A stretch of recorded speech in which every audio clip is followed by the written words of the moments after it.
Hello listeners, and welcome to this week's episode of the Cult Vault. I'm your speaker Casey, and I'm excited to bring to you all another interview and a new memoir. Today we dive back into David Berg's Children of God, with author Mary Mahoney taking us through her life, her experiences, and her book, Abnormal Normal, My Life in the Children of God, which is available to buy right now. Before we start, a huge thank you to Sharon for your donation to the show this week, and another huge thank you and welcome to my newest patron, Max, who is my first top-tier sponsor of the show. Together with the consistent support of others, the podcast can continue for another month. I thank you 1,000 times over. The Ally Awards are still open for people to nominate those who have positively impacted their lives. You can submit your entry on my website, cultvaultpodcast.com, where you can also find my shop, now live with hoodies, t-shirts, mugs, badges, stickers and bookmarks. For this February weekend, there is a 20% off code when you use FEB at the checkout. Also, I have been invited to appear at the biggest true crime event in the UK. On June 11th and 12th, I will be at CrimeCon UK in London representing the Cult Vault podcast amongst other huge podcasts, detectives, sniffer dogs, CSI professionals who will be offering forensic workshops and true crime authors and private investigators. If you are UK based and interested in true crime, you cannot miss this event. It's now partnered with expert-led true crime TV channel CBS Reality. Visit crimecon.co.uk and use the code CULT at the checkout to receive a discount on your tickets. I can't wait to see you there. Also, today's interview with Mary is going to be about her book, which is this month's monthly memoir giveaway book. If you'd like to be in with a chance of winning a copy of Mary's book at the end of this month, then you can comment, like and follow me across social media in the month of February to be automatically entered into the draw. You can find me on Twitter, Instagram and Facebook at cultvaultpod. Now let's get to the episode. This episode does come with a trigger warning. There are themes of human trafficking, sexual abuse, child labour and more, so please listen with discretion. Here is Mary Mahoney, author of Abnormal Normal, My Life in the Children of God. So hello listeners, a quick disclaimer before we get started. Due to time zone differences, I am actually recording this episode early on in the day, whereas usually I would record in the early afternoon or the evening, which means that my two kids are in the house with my partner downstairs, and it's very foggy, wet and miserable outside. So my partner is waiting for the fog to lift to take them out, but we may hear them over the microphone before that happens, which I do apologise for, but maybe some of you will enjoy hearing the hustle and bustle of everyday life that goes on around us. And I just wanted to let you know about that before we get started. But let's get on to the episode. So hello, Mary, and thank you so much for joining me today. I am looking forward to finally getting to chat and learning more about your experiences and writing processes. And I've had the privilege of being able to read your memoir prior to our chat today, and I'm looking forward to discussing this at length. Would you like to start by introducing yourself to the listeners? Okay, I grew up in Washington, D.C. I was the youngest child of a large family, and my childhood was spent swimming and going to Catholic school pretty much. My mother was almost puritanical. Our house was immaculately clean. We had to rake the rug if we walked on it because we might have left a footprint on the deep the deep carpet. That would have been bad.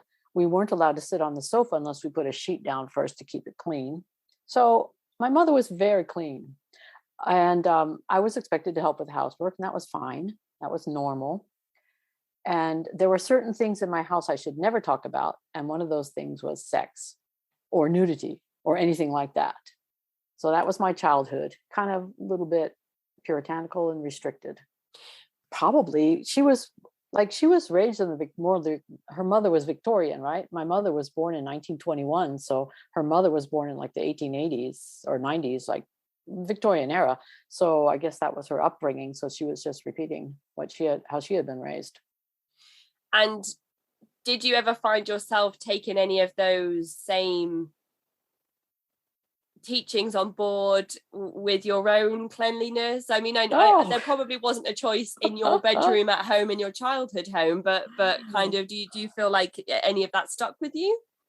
Well, I like things clean, but when you have 8 kids, something's got to give.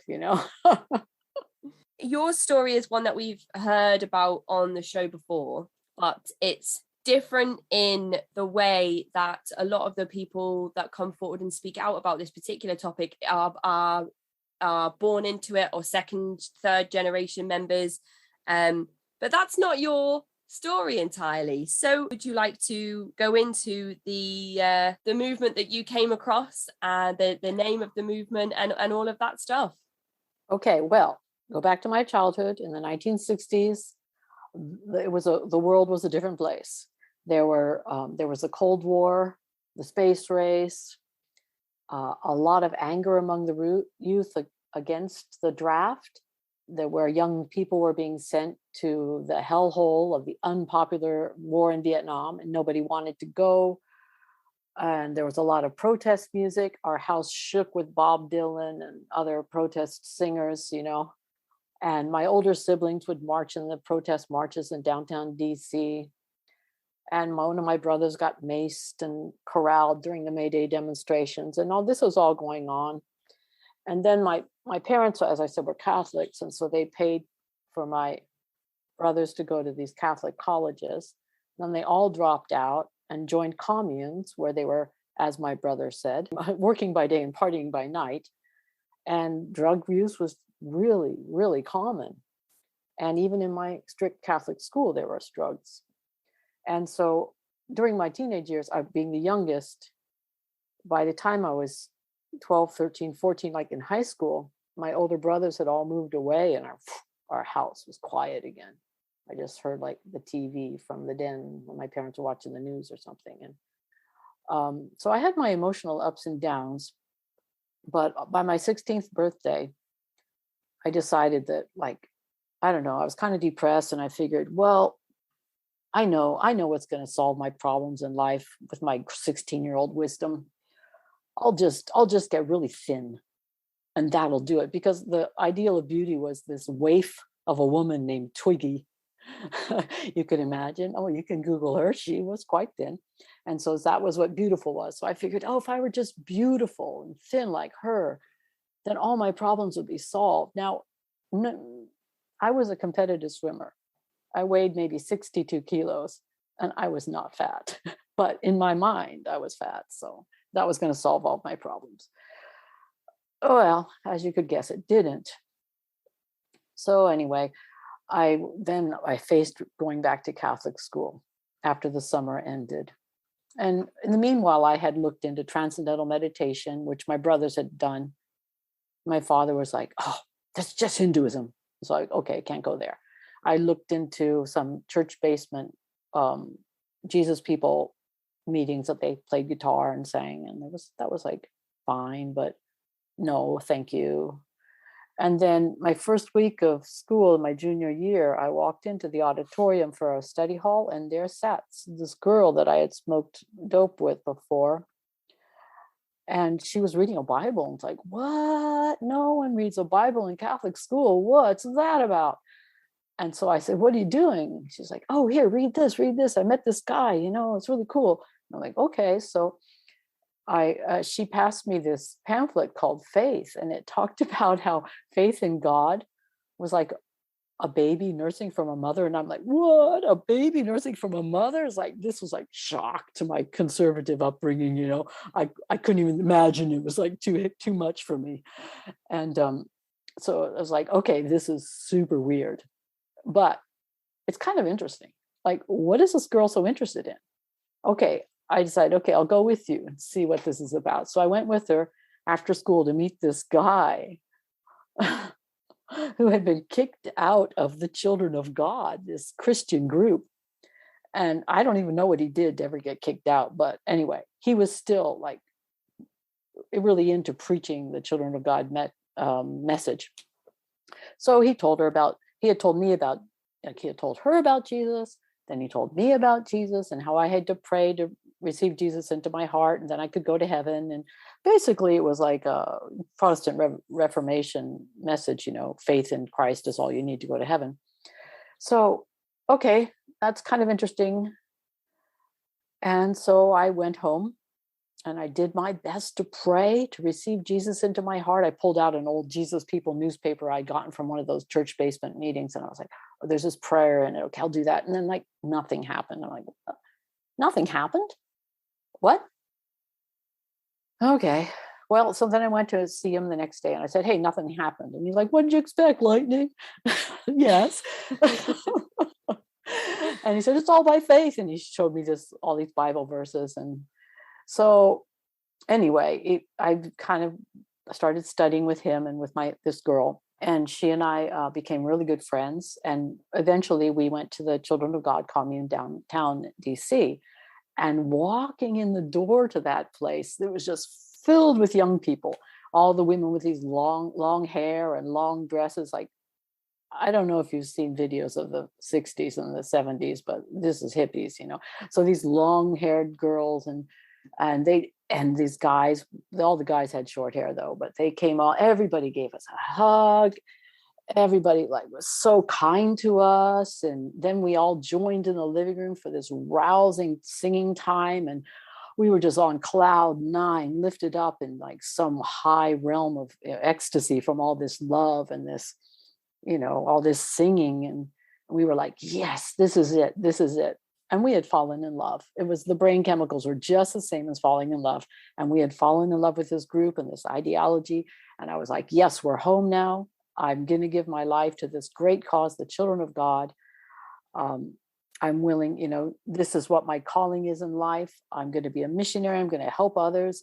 I'm going to do my best, to help change the world for better. Wow. And that's how it happened. That massive dose of love bombing with your first experience down at the commune is kind of what sealed the deal. Yes, pretty much. And it's so interesting to hear you speak through and in your memoir Abnormal Normal, which is published and available, and we'll talk and reference the book as we go. But it's interesting now that I've read the book and you detail these experiences, but for you to kind of summarize it is also an interesting perspective, because you can almost see from your struggles with your eating and your weight through to kind of practicing parts of Hinduism, going to basement groups and searching for something, looking for something kind of in different spaces, and then finding this community and having this feel of being part of something bigger than yourself. And when you finally find that, you're like, this is it, I found it, and so I don't need to look any further, so I can just stay here. Yes. Yeah, they were living like the book of, like the early disciples did in the book of Acts, So to me, it struck me as like a mix of old time religion and hippiedom. Perfect match, this is just what I needed. How did you know that the commune existed in that part of town? Were you told about by the person who had been kicked out of the group, and he informed you that... He was in touch with them, and he was the guy that brought us down there. We went together with him. He was still our main leader, the person we went to for Bible studies and everything, and he was our main teacher. And were you invited to come back and join the community one day a week for prayer sessions or helping on the land? How did it work in terms of your funneling into joining the Children of God full time? Well, ironically, we went there whenever we could. It was kind of but ironically, somehow some message was sent down from the leadership that the guy that had been kicked out wasn't supposed to be visiting. But it got a kind of a snafu, and they said that we weren't allowed to be visiting. So they were like, okay, you guys, you're teenagers, so you can't join full time, but what God has for you is for you to reach the young people at the high schools in Virginia and Maryland. You guys just need to reach the other young people, because we can't do that, but that's what God's calling you to do. So that was our job, to reach the other young people. And then we, for some reason, they told us that we weren't allowed to visit, but that was a mix-up. So then Blair and I became like a team, and then we started reaching kids in other schools and in our own school. And we ended up with about 12 other young people that were all like, we called them catacombs disciples, after the early church, when the people lived in the catacombs of Rome, hiding out. That was what we were. We were like still in the world, not in the group. And we were in the catacombs. So we were their catacomb disciples, they called us, which made us so special. And how were you reaching these other people? Was it verbally? Did you have any propaganda that you would take around with you? Well, did we? Well, the children of God's main, okay, let's go back a step. According to the Bible, a Christian should proselytize. There should go ye into all the world and preach the gospel to every creature. So that's the basic tenet of Bible Christianity. So as children of God members, that was one of our, probably the biggest rule, is that you had to tell others, you had to proselytize. And I think in the early years, before I was around, in the Children of God, people did it face to face, just talking to people.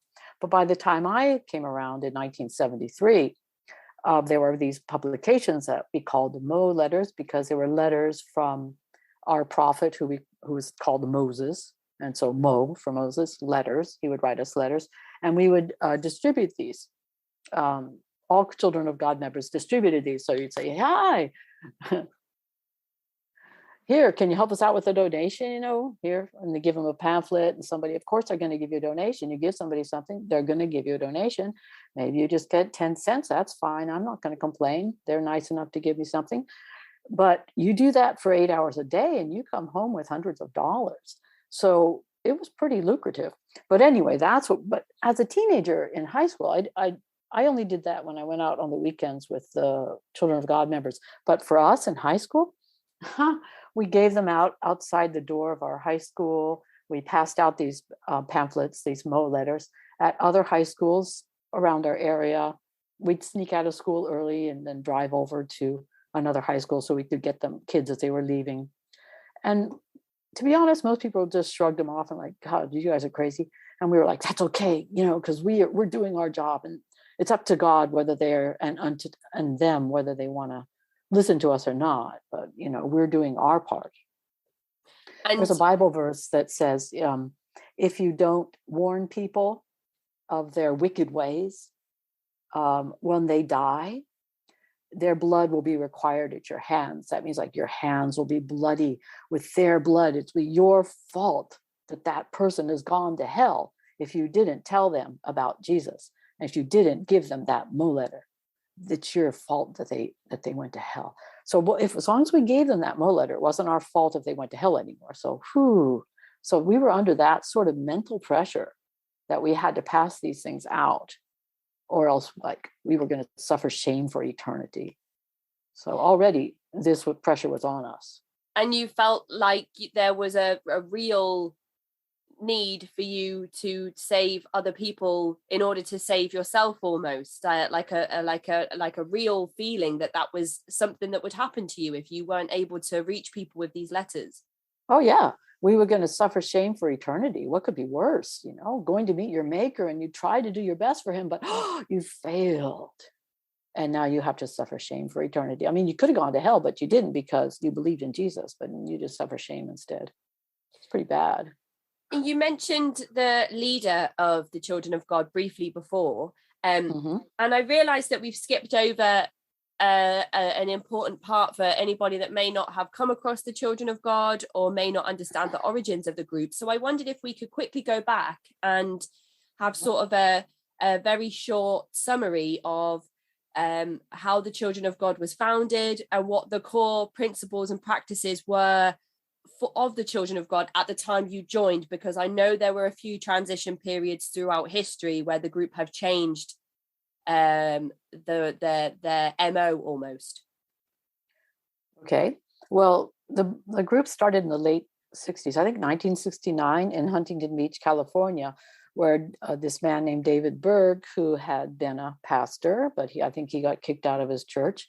He was living with his mother in Huntington Beach, and she had like a coffee shop where she made sandwiches and like preached to hippies and stuff.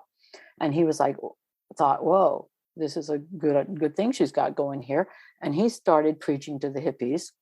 And he came off as kind of like a beatnik, radical, anti-system type person, which was just what young people wanted to hear.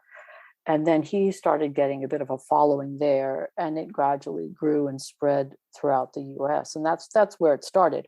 And that was in 69. So by the time I met the group in 1973, they had like a booklet of rules. They were called the Revolutionary Rules. And one of the rules was that there was absolutely no sex before marriage, and you had to share everything you had. You couldn't, and anything that you brought to the group, you just gave it up. And you had to trust God to supply your needs. You weren't allowed to work have a job regularly, and you had to spend your days telling people about Jesus. So that was about the size of it when I joined. Or I didn't really join when I met the group in 73. And you referred to the leader, Moses, before. I'm guessing Moses isn't a real name? No, his name is David Berg, but some newspaper article, it is said, called him Moses, and his name stuck. So then he was Moses David. That's interesting to draw the similarities between that person and Rock Terrio of the Anthill Kids, who also called himself Moses. I'm not sure if you know much about the Anthill Kids, but that group particularly, under Rock Terrio's leadership, probably experienced some of the most brutal of physical abuses underneath his leadership. So it's interesting to draw similarities between this group and that one just through the names that leaders choose to apply to themselves. Even though, Berg may say that he never adopted the name, it was just what other people gave to him. We'll never know the answer to that question, and that is one of the difficulties when we talk about these subjects is is accountability and deniability amongst people in positions of power. But you have gone to the commune, you've had this overwhelming experience of community and love and acceptance and feeling of a higher calling. You've gone away, you've almost become part of forming your own branch of the Children of God, sort of like an initiation group almost, awaiting your formal move into the fold. So how does that transition work then, with you having this group of about 12 people, the catacombs group, and then moving into the group officially? Well, as the people became adults, 18 years old, they went off and joined the cult. Well, let's see. Not everyone did, but the few of the main people did. And then finally I turned 18. And on that day, I moved into the cult home. But as I hadn't finished my high school yet, I think because the commune was so near to my parents' house, and my parents were fairly influential, and the cult leader said, you should finish high school, don't drop out, because that would just be too much for your parents. And so I did. So I walked to my high school from the cult home every morning and finished high school. And then at my graduation, I don't know, somehow I managed to graduate in the top 10% of my class, even though for the last 2 years of high school, I did like literally no study at all. So I don't know what was that with that. But so then one of my father's friends said, why don't you just go to a nice Jesus college? And I'm like, oh. I want to be a radical revolutionary in the children of God, Oh, my poor parents. And so, after I graduated from high school, I was moved up to New England, and I stayed there for a while. And then I was called back down to DC to be the secretary of this leader, who was called an archbishop. We had kind of a hierarchy, kind of patterned after the Catholic Church. We had, Berg, Moses, and then we had bishops and archbishops and shepherds who were in charge of communes. Oh, district shepherds and shepherds. So it was like a hierarchy. So I went to work for this guy, and I was like, whoa, he's really corrupt. But instead of thinking the organization was flawed, I just thought, well, this guy's not following the teachings properly. It's him. It's kind of like the true Scotsman fallacy, that story. He couldn't be a true Children of God member, because no true Children of God member would do that. This is what I told myself, When you were introduced to the group, and they already had these revolutionary rules laid out, which included things like, when you join, you give up all of your personal items, and they're distributed amongst, the household or wherever you were. Did you experience these rules as you integrated into the Children of God? Oh, absolutely. I had worked as a lifeguard, and so I had saved all my money. So I gave them my bank book when I moved in. I brought my paintings. I had paintings, artwork on my walls. I had tapestries. I had like all my hippie clothes, and I just gave it all away. And I just kept a bare minimum for myself. In fact, this was like my modus operandi until even after leaving the cult. I still did it. I always gave anything nice I got away. If somebody gave me something nice, I'd think of somebody who might appreciate it and gave it to them. I don't know if what this means. I've never talked to a therapist, but I think it says something about my personality that like maybe I didn't feel I was worthy, but I'd always give everything away. And at this point, the Children of God is operating all over the world. Well, actually, I really don't know. I think it was pretty active in Europe. They had moved into Asia. I heard there were people in Japan, Vietnam, Australia. But as far as I don't know exactly where all they were. And you're asked at some point to go and join the work outside of the US. Yes. Okay. So the guy that was the corrupt archbishop, he got fired. Yay. And then I went and worked with this guy that was a bishop. And so I was like one of his servants. These leaders had their servants, they had their childcare people and their maids and their cooks. And so I was like taking care of kids and cooking and cleaning and being basically a servant and going out, distributing literature and getting money. And this fellow was somehow, for some reason that I don't know, was going to be sent to Manila. So as one of his slaves, me and the other people in our household were sent on ahead to find a house for him and get it all set up and everything.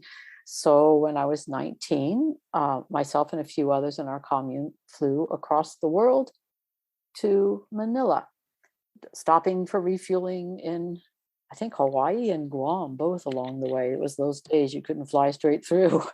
And what was that conversation like with your parents, where you decide, you tell them, I'm going to spread my message further afield. I'm leaving the country. I'm going to go traveling on my mission to spread the word of the Children of God.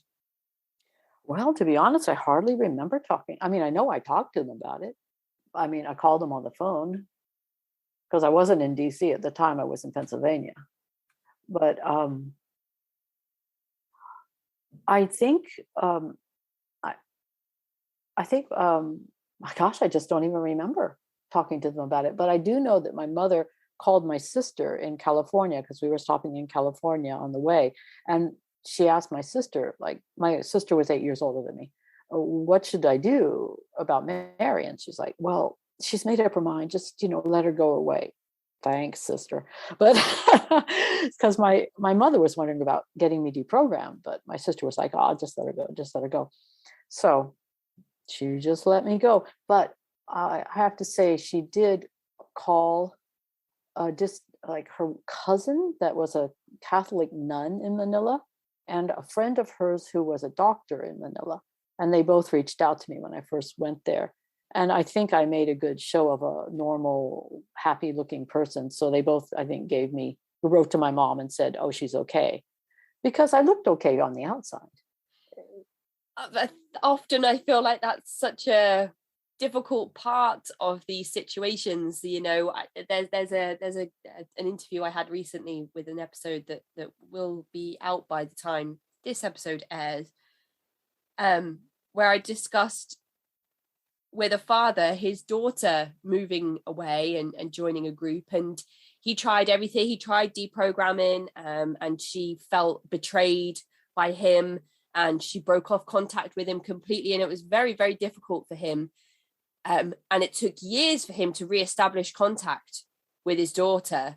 And in the end, he decided that he would just support her completely in the hopes that one day, when she decides on her own that it's time to leave, she'll come straight to him and know that he'll be waiting for her. And he feels like maybe that's what he should have done from the start. Sorry, it gets me a bit emotional thinking about it, because it was quite a touching story. But it's hard for your sister, because she's kind of taken that stance of just let Mary go. She'll, just let her go, let her do her thing. But your mum's kind of like, is that the right thing to do? Shouldn't I step in here and try and what there? I don't know if there is a right answer in that situation. Yeah, it's pretty hard. Like my sister said to me, why didn't you just get into drugs? That I could understand. But this religious thing, But I don't know. In retrospect, I think that what I needed is just someone to really stick with me and be a friend. Because once I got on the other side of the world, my parents, they wrote to me and I wrote back to them. When I see my letters, it's like, gosh, I was a crazy person. Like way, way too many exclamation marks in my letters. And you're like, this false happiness was like just exuding my writing. I just couldn't bear it to look at it. But I just can't imagine what they must have thought. But they were like, what do we do? But then my mom died. And then shortly thereafter, my father died. So I was on my own. Well, yeah, it was pretty hard. So when I first went to Manila, I was in touch with my family. I went to a market. I bought everybody presents, sent them presents. I wrote to them. And then my mom got sick. She had cancer. And then I was living with this leader who had finally come over. And leaders and the children of God in general are kind of overly obsessed with security and paranoia, always thinking that some nebulous enemy was going to find them and take them away, or who knows what. And I think that was a definite characteristic of the group all through the time I was in it, was this paranoia, constant paranoia. And so during this week, we never got mail at our houses because that the enemies might find us there. It's almost like they were schizophrenic or something, delusional. But so this week, nobody went to check our post office box. And then after a week, somebody went there, and in the post office box was a telegram from the US Embassy to me. And so I brought it home, opened up this telegram, and it was a note from my dad that said, call home now. So I called my father. Oh, no, I couldn't call from the house because, of course, that would be bad security. Some nebulous enemy might find out.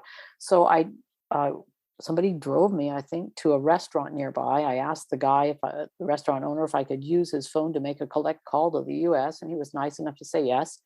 And I called. My dad accepted the charges, and I said, how's mom? He said, we're on our way to the funeral now. And I was devastated. was like, oh my God, what could I say to my father?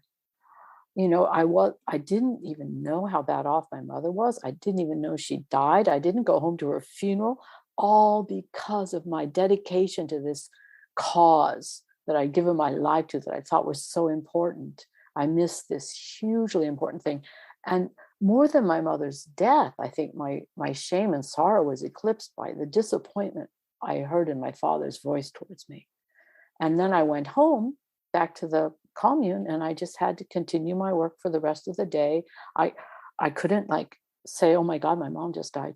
I just had to bear it as a good soldier, because we were soldiers of the Lord. And then that night, after I put the children to sleep, they weren't my children, the children I was taking care of, I went outside and I just cried. But then I couldn't dwell on my grief. I just had to cry and then just suck it up and then just go back to my work the next day, because as a good Christian in the children of God, you had to be a strong soldier and endure hard times and not complain. So that was my mother's death. And then my father remarried a middle-aged woman with 5, 6 kids. And then he died. And I met my stepmother at my father's funeral. And so I didn't, of course, have a relationship with her. But then she inherited everything from my father. And then when she died, she gave everything to her biological children. So that was that in my family. And my older brothers and my sister died from alcoholism. My oldest brother also died from alcoholism. And then I have 4 other brothers that are still alive. But we were, during the pre-internet, before 2005, we weren't in very close touch. Maybe 2000 we got in touch around then. But for years, my letters would come back addressee unknown. So there I was alone in Manila in this group. And they were my family. They had to be my family because I didn't have any other family. I had nowhere to turn to. But okay, I started this train of thought off saying, in retrospect, what could have helped somebody like me is a friend that kept in touch with me and showed concern. But I turned to my back on my friends, and I wasn't really keeping in touch with my friends because I, had my obsession with this new group. But if somebody had been able to reach out, keep in touch with me, it might have helped. I don't know. Stephen Hassan, he was able to leave the Moonies because of his sister. She worked it out for him, to go see his parents, and that eventually pulled him out. You have to get a cult person away from the cult a bit and give them some other inputs so that their brain can get a break from their constant indoctrination. Sorry, a bit of a tangent there. No, and I feel like that's such an important part of the story, and it was heartbreaking to read that part of the book, and it was a shock as well. And I guess that you maybe wrote it in that way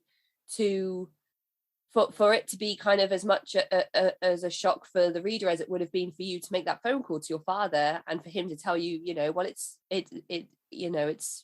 I'm on the way to the funeral. It kind of oh, you've got this telegram, you go to the restaurant, you make the call, and then kind of it doesn't allude in the book to any tragic event that's about to just happen, and it just happens in the book it must have just happened for you when you made that call. And so many things that you've just said there are really important, because first of all, a bit further back, you said that you filled your letters with this false happiness or over compensating for happiness. And when you met with your mum's distant cousin, you were able to make her and your mother feel like you were happy on the outside. And I feel like that's really important to highlight, because often that must happen when loved ones speak to family members and friends that are in these high demand groups. They have these interactions where the person they speak with appears to be fulfilled or happy or safe, and they might truly feel like they are, without realizing the potential danger that they're in or the potential exploitation that may be happening to them, more maybe for other reasons, like you just said, the slow indoctrination, constant indoctrination, they're not able to speak out. You've clearly stated here that you weren't able to have personal emotions. In the book, if you ever mention things like that, you're seen as kind of selfish. You're not thinking about your work for the Lord enough. You're not committed to the cause enough. How dare you have personal thoughts and feelings about your own problems? You shouldn't be worrying about those. And the fact that you had to go and have that moment in private and not find any consolation from the people that you were living with at that time around a huge loss, a huge personal loss to yourself, shows that you were slowly trained to not have emotions, to not feel anything about anything. So when true tragedy does strike, or when you are exploited, or something horrible does happen, you're almost trained to still have that over happy communication with people who may think, oh, something's not right here, but you don't give them the chance to have that thought, because you're like, I don't know, I have these moments where I struggle to form what I'm trying to say, but it's kind of like the start of you training yourself out of not feeling anything, because you weren't allowed to. Yeah, it was like have you seen the movie Pollyanna? Play the glad game. Oh, so it's kind of it gave me nightmares when I was a child. Anyway, it's in the Pollyanna, she plays the glad game. And so like you always have to be thankful for everything. So if something bad happens, you just have to look for the good and always, find the good. And so we weren't allowed to like voice anything negative at all. We always had to find the good. And like when hard things happened in your life, well, look, hello, the early Christians were burned at the stake. That's not happening to you, is it? What are you complaining about? So like, oh yes, I am a worm and no man, like it says in the Bible. I'm just dust. Oh, I have no right to complain for anything. It was like Berg even said that I can't remember it exactly, but it was such a killer quote. Any aspect of self is completely displeasing to the Lord, something like that, where you can't have any bit of yourself, because if there's any of yourself, oh, it's just awful for God. You just have to be utterly nothing and let God shine through you. So you can't have any self. Yeah, it just was so wrong. It made it like infantilized all the adults in the group, because they had to be like children. That's what one of the things we were told when we joined. You've got to be a baby to go to heaven. You've got to be born again and be a child. But the problem was that these adults and the children of God just did not grow up and become responsible, normal adults. They remained children because they were so heavily controlled. You can't become an adult unless you learn to make decisions and live with the consequences and grow and make mistakes and grow. But no, you couldn't do that in the cult. You just had to obey. And there are parts in your writing that are so perfect in summarizing, those things that you've just said. What I really found fascinating about your writing was that it's lightly peppered occasionally with psychological and like social science explanations for things that were happening with your brain at the time certain events happened during your time in the Children of God, things that you didn't understand at the time because your brain was still in certain stages of development. And you explain an event, and then you go on to say, of course, I didn't understand that at the time. My brain was in this stage of development and needed to go through X, Y, Z, but didn't get the chance to. So it's all of these things that, and when you went to the first house and you said it was full of young people, all of these young people whose brains are in a certain stage of development aren't able to have certain things happen because they're all going through this same experience that you are. And I've just found that so interesting to understand certain things happening at certain points, certain methodologies put in place with certain ages of people that have an effect in the way that you explain it. And it kind of took me back to some of the training that I did when I was working with young people, and we talked about why children push boundaries and why children test their parents and why children go out and take risks. And that's an actual developmental part of the brain. Children are supposed to, at a certain age, go out and drink alcohol. Well, maybe not, they're not supposed to go and drink alcohol, but they're supposed to go out, take risks, learn their own boundaries, what they can and can't do. And it's all part of this kind of fly in the nest preparation. Children take these risks and learn more about themselves by doing so. They push against their primary caregivers, and it's been proven to be an actual stage of development. And yes, it's almost like you're shutting down that part of your brain because you're becoming more obedient and not, you're not allowed to express your individualism. You're not allowed to go out and find your personal identity and things that you enjoy, like swimming, for example, was a huge part of your life when you were growing up. And so that was a really interesting part of the book for me, was to see the research and the learning that you had done post Children of God involvement and applying it back to those things that you remembered from your experiences.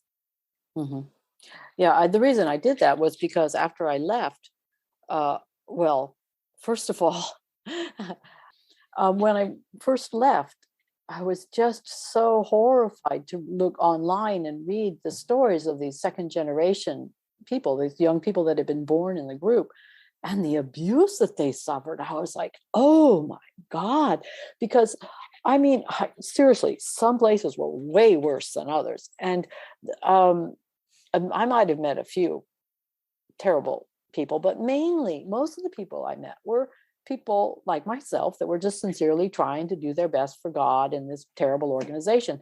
But, and then most of the young people I knew were just like trying to do their best to make the best of this situation they were in. People were just trying to have fun. I was trying to have fun with the kids that were in my care and do my best to teach them, which was not easy because, when you always need money, the leaders always want those kids to go out on the streets and raise money. And I'm like, no, they need to study. And it was always like, this kind of thing. But I think that was pretty standard. But anyway, so after I left and I read these stories of these young people, I was like, oh my God, is that what was going on in this group? And where was I? How come I didn't know about this? And was it happening? And I just didn't see it. And oh my God. So I just felt so horrible. And I was just like, this darkness of guilt just fell upon me. And I was like, oh, I raised my kids in this group and I've done nothing to prepare for their college and our savings for retirement. We have no money. We've given everything to the cult. Oh, and now we're in our late 40s. And what are we going to do with these 8 kids?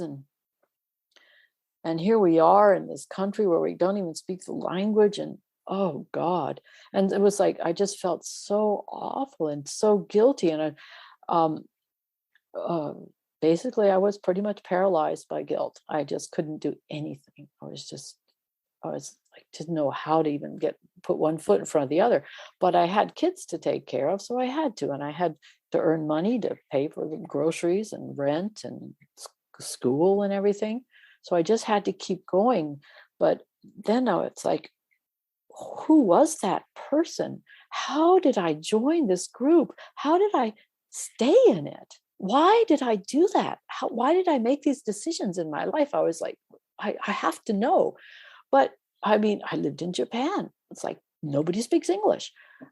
Who am I going to talk to about this? And even if there was an English speaking psychologist, who's going to understand somebody from my weird background of this sex cult I was in? It's like, it's very weird background. And so I was like, okay, I guess it's just up to me. I just have to study and pull myself out of this. And I have to find out why I joined and why I stayed. Those were my two main questions I had to answer. I had to understand it. So I started studying, and that's where I found answers, was in, first of all, a study on critical thinking, and then the class on critical thinking, every single bibliography notation. I read each of those books, and of course I had kids to take care of. So I was listening to a lot of audiobooks when I drive or when I cook or whatever. And I'd also read books when I had time. And I made the one that helped me the most was Daniel Kahneman's Thinking Fast and Slow, because he went through all the cognitive biases that people have, and how the availability heuristic, how when something is repeated and repeated and repeated and it comes readily to mind, then you believe it. It doesn't have to be true. If it readily comes to mind, you believe it. That's just the way humans are. So I'm like, okay, when I first joined the Children of God, I spent every waking hour memorizing Bible verses. They readily came to mind, believe you me. They still pretty readily come to mind. I surprise my younger kids with my Bible knowledge sometimes. But so it's like, okay, so that makes sense. Oh, and then the confirmation bias comes in. Oh, so all those things that readily came to mind that fed my faith, literally fed my faith. Faith comes by hearing the word of God, we were taught. Well, it's true. Science has proven. So the more you read, the more you believe it. And then the more you believe it, the less other influences, less other information can influence you, because it just flows right off like water off a duck's back. You've got it. You believe it. You read it. So you believe it more. And then your beliefs confirm everything else you read. So it's like a cycle. So to get occultists out, they've just got to get out of that cycle. They've got to stop reading the publications or whatever it is that they keep familiarizing their brain with. And then I read about how you can rewire your brain. So this was in, I really liked the book, The Invisible Gorilla, How Our Intuitions Deceive Us. That's a great one. And the one by Norman Doidge about brain plasticity. The name of the book escapes me now, but The Brain That Changes Itself. That's the name of the book. He talked about how you can change your brain pathways, your brain, how he explains all, neurology and brain mapping and everything. But he says, so my takeaway was, I've been walking down these same mental pathways, these same intuitions, my same reactions that happen in situations. I've these paved roads in my brain. So I need to stop this, and I need to change it to another way. So I need to let those old ones get grown over by, jungle, and bash and, take my machete out and open up some new pathways in my brain. So I had to focus on changing my reaction. So if something happened, I knew my initial reaction was to, of course, with me, it would be submit and appease, because I had to be a good Bible woman and always give in. So I'd have to stop. Is that what you need to be doing right now? Think about it. Okay. So this is the new path we're going to make. We're going to do this. Or it was really a study and quite revelatory. And so I just had to work on that. So I spent a number of years, maybe 10 years. And then I was driving my friends crazy, my online friends, so no one was around me. But I was telling them about all these things I was learning. And they're like, why don't you just start a blog? And I'm like, okay. So I started this blog. Then I'm like, well, why don't I just write a memoir? So I wrote a memoir. But I gave up. I mean, the memoir, I realized it was never going to be perfect. So after 5 years of editing and rewriting and trying to make sure I didn't exaggerate or put too much emotion of exaggeration, because I hate exaggerated stories that are, the story was strange enough. I felt I didn't need to exaggerate. I wanted people to understand what it was like to be a member of a cult without any extra fanfare. Just, this is the life of a cultist. Welcome to my world, And so that was kind of my goal. And that's how I ended up putting all those psychology bits in the book. And I think you achieved that so well, I mentioned before we hit the record button, there's something you do in your book that feels so different to other things I've read, and that's the way you go through your story in so much detail. You know, we're there with you during these experiences. You know, we're present where when you first go to the first communal home, you know, where you spend your time handing out the Mo letters. When you first move over to the Philippines, to Manila, we're with you on all of those things. And when corruption happens, or when you come across something that you don't necessarily agree with, or you're told to that you're not allowed to favor your own children over the other children, you know, you have these moments of your inner monologue it's there on the paper, and we get to have that insight into what you were thinking at the time that you are told certain things, or that you experience certain things. You know, these aren't things that you say out loud. They're not things you express in your body language. They're not things you even let onto other people in the movement that you're thinking or feeling. And it's so,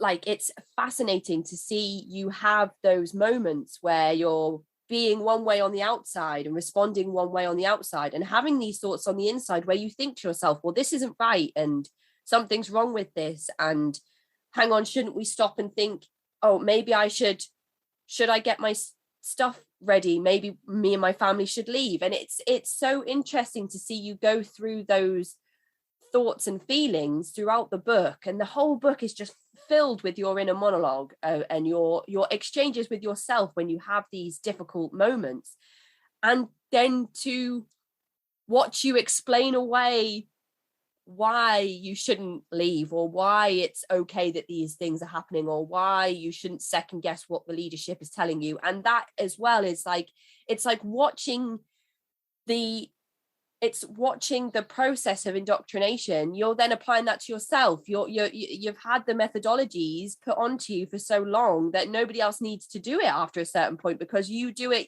yourself. And that is, I feel like that is such an important tool for anybody that's got family, friends, they know somebody that's been involved in a high demand group, anybody that knows, and anybody themselves that's been through this. I feel like your book is a tool to help people understand how people can talk themselves in and out of things, how people can just accept certain things for what they are. You know, when the leadership comes to you and tells you, you know, through new publications, through phone calls, you know, when they trickle down that information and say, right, this is how things are going to happen now in the children of God, and you all just go, okay.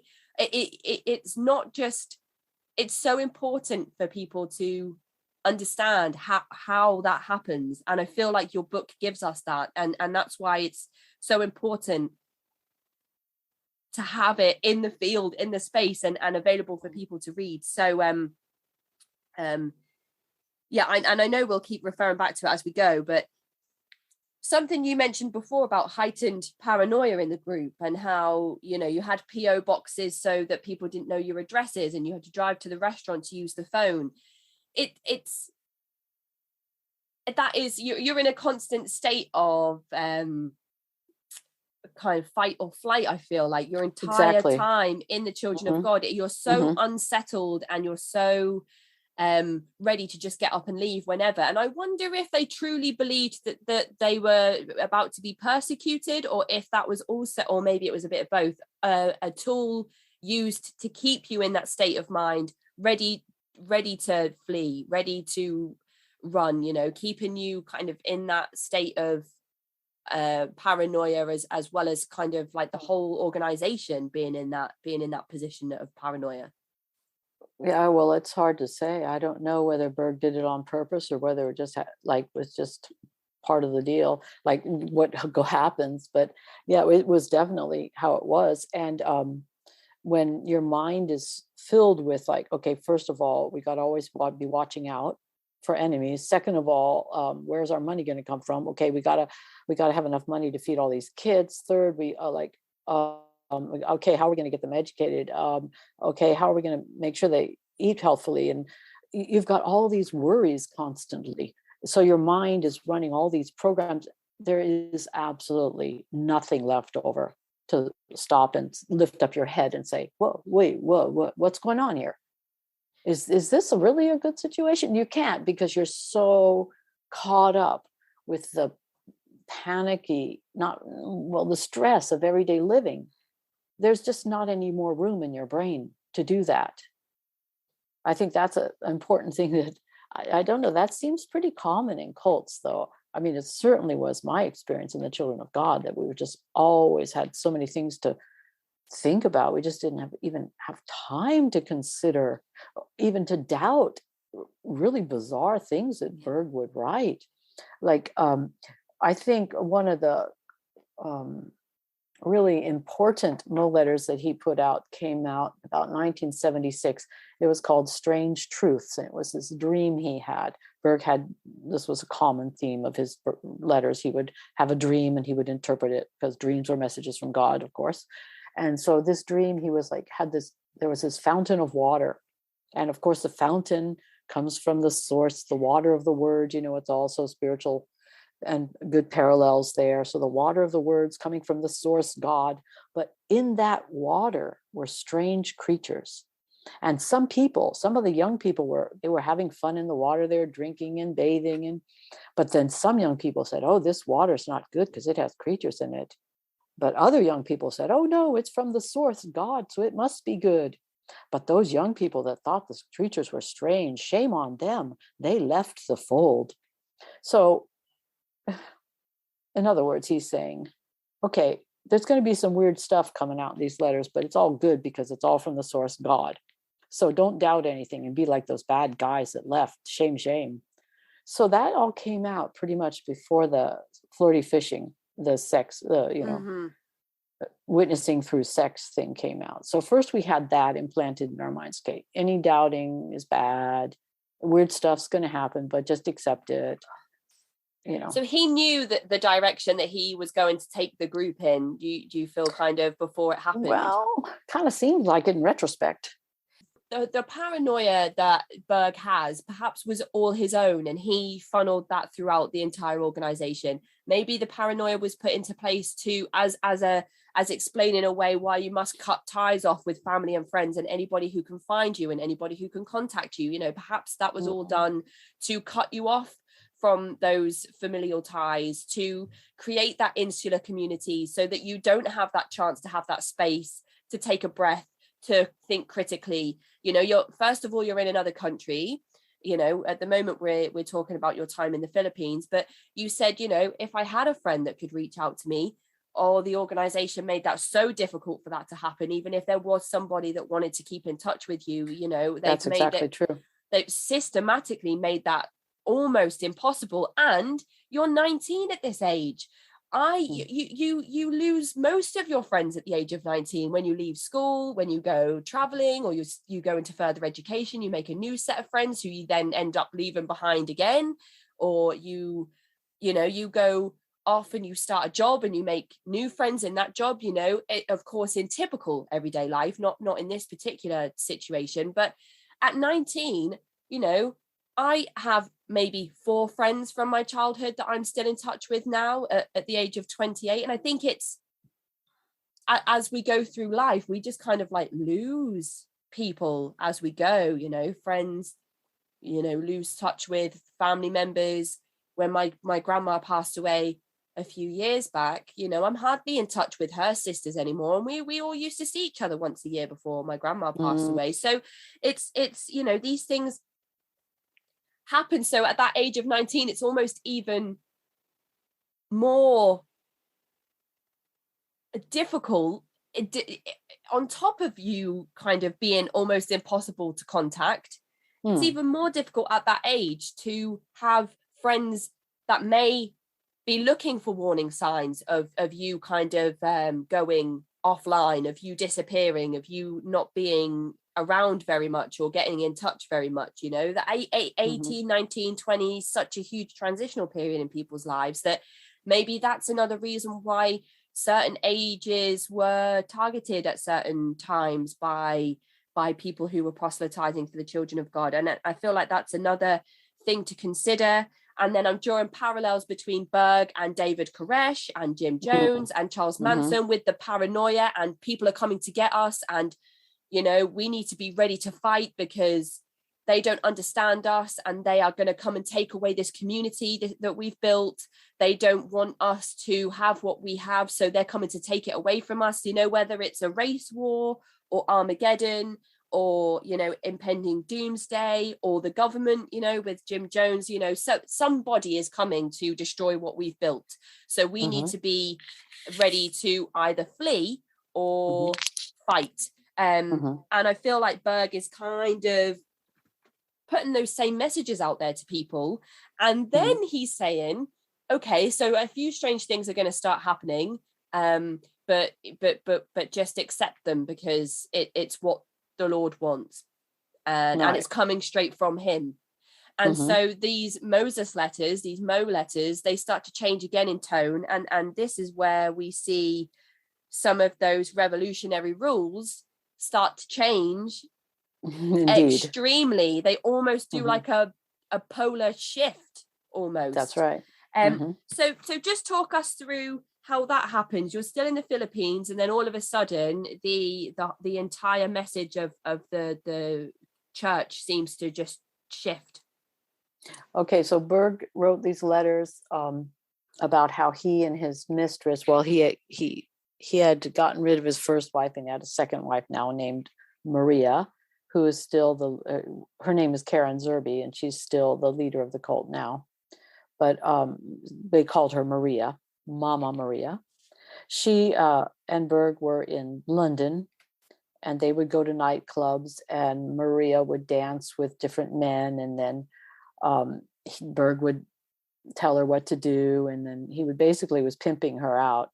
And so she would go and have sex with men and tell them about Jesus or whatever. And so he pioneered this radical new method of proselytizing. And then he got kicked out of England and he moved to Tenerife. And then he got more women to come live with him there. And then they would go out to the clubs in Tenerife and do the same thing.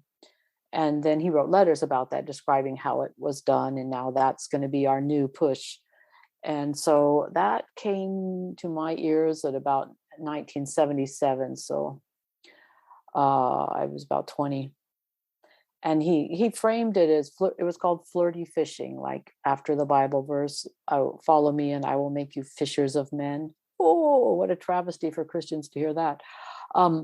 So Berg, he said that flirty fishing was like having no limit to what we're willing to do to reach a lost soul for Jesus. So that sounds pretty noble. Oh, you'll just do anything to reach a lost soul for Jesus. So I wasn't really happy about that. Not enthused at all. I didn't want to have sex with anybody because I was a virgin, and I'd been kind of afraid of boys. And I was anorexic before, and I was like kind of didn't have much self-confidence.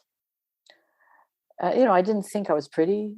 I never thought of myself as like a pretty or sexy or like, it just like wasn't my thing. I just wanted to swim. And so, or go hiking or something. Anyway, so here we are. So now I have to go and have sex with a stranger to tell them God loves them. Oh, great. So anyway, I was a loyal, believing member though. So I figured, okay, it is my cross to bear. Okay, Jesus, I'll do anything for you. I just need to sacrifice. And that's what happened. One thing that struck me as shocking on top of the flirty fishing that kind of just happens, of course, with Berg and his new wife and him kind of pimping her out or furthering the Lord's work, or however it would be phrased, or he is having ideas and revelations probably at this time. So it may be a gradual thing with him, but for you receiving that information as it's being funneled down, it's kind of like okay, well, this is a bit of a shift. Yes. All of a sudden, and one of the things he said in his Mo letters, something about being whores for the Lord. Yes. Let me see. Oh yes, it was a Mo letter called God's Whores. He told us women that we were the only Bible that some men would ever read, and it was our duty to share God's love with them and tell them about Jesus through flirty fishing. That was the message of that. So we were like, it wasn't like a bad thing. It was like a noble thing that we were so willing to sacrifice ourselves like that for the Lord. And it's not even leaving it up to assumption, he's not even hinting at maybe this is what you might want to go out and do to spread the word. No. He's just put it in black and white on paper. Oh yes, very clear. I can't even imagine how that would feel for you to just read that and be, I mean, did you know at that point when you read that Mo letter that would be something that was expected of you? Or were you surprised when somebody said, okay, it's your turn to go out flirty fishing? No, I knew that it was eventually going to happen. And if I had a doubt, or if ever I had a doubt about anything from a Mo letter or anything like that, what we were taught to do was wrap it up in a bundle of faith and set it aside, which is a cult way of saying compartmentalize and just don't think about it anymore. And so that's what I did. So with this one, I was like, okay, this is not something I would want to do, but I'm a good soldier of the Lord and I'm willing to do anything for Jesus because I love Jesus. And so I guess this is what I have to do. And so what happened is one day I was out passing out Mo letters with some older children, 9, 10, 11-year-olds down in the main park in Manila. And I met this gentleman from the Middle East. And we started talking, and he was a photographer. I guess that was his hobby. And he was taking pictures and we were talking. And then he asked me out to dinner. And I was like, okay. So I went home and I'm like, I can't make a decision like that on my own. Goodness gracious. How dare I? So I went home and said, okay, I met this guy and he wants to take me out to dinner. And they're like, oh, he seems like someone that you could reach with God's love. Yes, I think you should go. And then one of the women said, well, is there anything you need to know about sex? I know you've never had sex before. And I'm like, well, it's okay. I'll figure it out or whatever, And then I went out and we went to see this, we went to dinner in this dancing show of these Filipino dancers. And I'm like, the whole time I'm there, I'm like, I can do it. It can't be harder than dancing. It can't be harder than dancing. I can dance, so I can do this. Okay, I'll just follow. I'm like trying to, talk myself into having the courage to go through with this, So yeah, it was a little traumatic. But anyway, the guy was nice enough. He wasn't like a rapist or brutal or anything. He was a gentlemanly fellow. And so I was thankful for that. And actually, I kept in touch with him until he got married, so a few years later. And after I left the group, actually, I talked with a sociologist. And she had interviewed a bunch of women in the Children of God who had done this flirty fishing. And she said that I was the only person that she ever talked to that called the people that she had sex with friends, because I would never call them fish. Everybody else called them their fish or their kings. And I'm like, yeah, I can't do that. They're friends. They're my friends. Oh, that's so interesting. Yeah, it's just like I had to, my psyche just couldn't handle going that far, I just can't have sex with a fish. No, it's like too weird. They're my friends. That's what I had to tell myself in order to be able to do it, It's almost like that's a small rebellion that you kept for yourself, like a very small rebellion that you kept for yourself, that who could say, oh no, you must call them fish. You're going out, you're fulfilling your duty as far as everybody can see. Mm-hmm. You're on board with Berg's plans and his ideas for what it means to further the message. So the fact that you don't adopt that small piece of terminology it's like keeping a tiny little bit of power back for yourself. Yeah, or else just protecting my brain. And at this point, you're so cut off from a typical everyday life that there's no access to mainstream news or media. You have no idea what's going on in the rest of the world. Even if people were to start speaking about the children of God and this strange change in rhetoric, there'd be no way for you to know that. Oh, well, no. We did get some news filtered through the cult publications. But if it was anything at all about cults or critical of the children of God, oh, good Lord, no, we would never know that. Or like in, I guess it was like the 1984, Berg's oldest daughter left the group and wrote a book. She left the group, I think, in the late 70s, and she wrote a book. Deborah Davis wrote a book about the children of God, and we weren't allowed to read that. And it was like horrible lies of the enemy. She was like given over to the devil. And did I like stop and think, oh wow, I'm really kind of curious to see what she read? No, of course not. I had a baby to take care of and kids to take care of and laundry to do and meals to cook and where are we going to get our money? I was just way too busy to even think about anything like that. Okay, Berg said his lies. Okay, I don't care. I'm not going to listen to it. Let's just get on with the day here. Okay, kids, do your math. And you're in this flirty fishing world now. You've gone through with the initial interaction, with losing my virginity, your virginity. You've had this experience. In some ways, thankfully, it was relatively physically not harmful, which had the potential to be. Right. And I'm sure that there were many people that experienced that, brutality that you mentioned. I'm sure happened to some people. Yes, I'm sure it did too. In that situation. So on some levels, it's important to be thankful that didn't happen to you. Of course, you should never have been put in that situation in the first place. So we can't say that we're entirely thankful that your first experience wasn't, all necessarily harmful. But you mentioned in the book that, of course, if we are taking the scriptures and applying them to the children of God, then there is no birth control used within the children of God. Mm-hmm. That's correct. There was no birth control and no protection whatsoever against STDs or anything.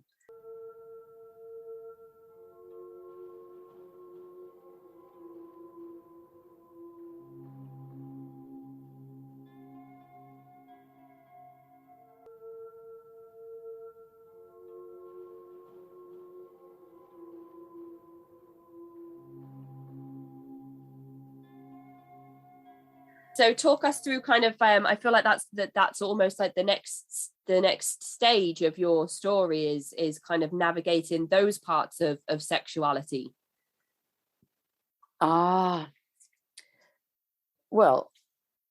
inevitably some people got STDs, and then oh great, because not after flirty fishing, like it seems like it was just right after flirty fishing came, then Berg wrote another letter that said, okay, now everybody in the communes needs to basically have free sex. So, but he framed it as you need to take care of each other's needs, as if like sex is like this huge need that you're going to die if you never have it, So especially the women have to take care of the men's needs, And so there started to be free sex in the homes. And geez, if effing was bad, that was worse, really, because But so then if some girl goes and gets an STD from some guy that she's FF'd, then she goes home and has sex with some guy in her commune, and then he has sex with some other girl, and then everybody's got gonorrhea, So then we go to I remember going to this gynecologist in Manila and for some VD medicine, STD medicine. And she's like, I'd really like to do a study on your group on the spread of these venereal diseases. Yeah, that would be kind of interesting, wouldn't it? But so we did take medicine, in spite of our basic rule against seeing doctors. We did take medicines for STDs. And yeah, and as for babies, if a woman had a baby, this is like so silly. If a woman had a baby with an outsider, it was called a G, or maybe even with a guy in the group that she wasn't married to. I think they might have used the same word. It was a Jesus baby. It was like a baby given to you by Jesus, a special present, And can you just imagine being a kid and like, oh, mommy, why am I a different color from you and daddy? Oh, because you're a Jesus baby, honey. It's like, what? It's so that awful. It's that technique, though, isn't it, of having an answer for everything. So if anybody in the movement comes forward and says, why this, why that, it's again having those answers for everything to explain everything away, and for you to go, oh yeah, okay, and to stop questioning it. So it's even if you have like a bud of skepticism or unsureness, and you think, oh, maybe I'll look into that, and somebody gives you an answer immediately, you're like, okay, I don't need to think about that anymore. It was taken up brain power that I need to reserve for, the children and my obligations in the home to cook and clean and everything that you are responsible for. And I wonder what Berg's true intentions were behind changing the rules.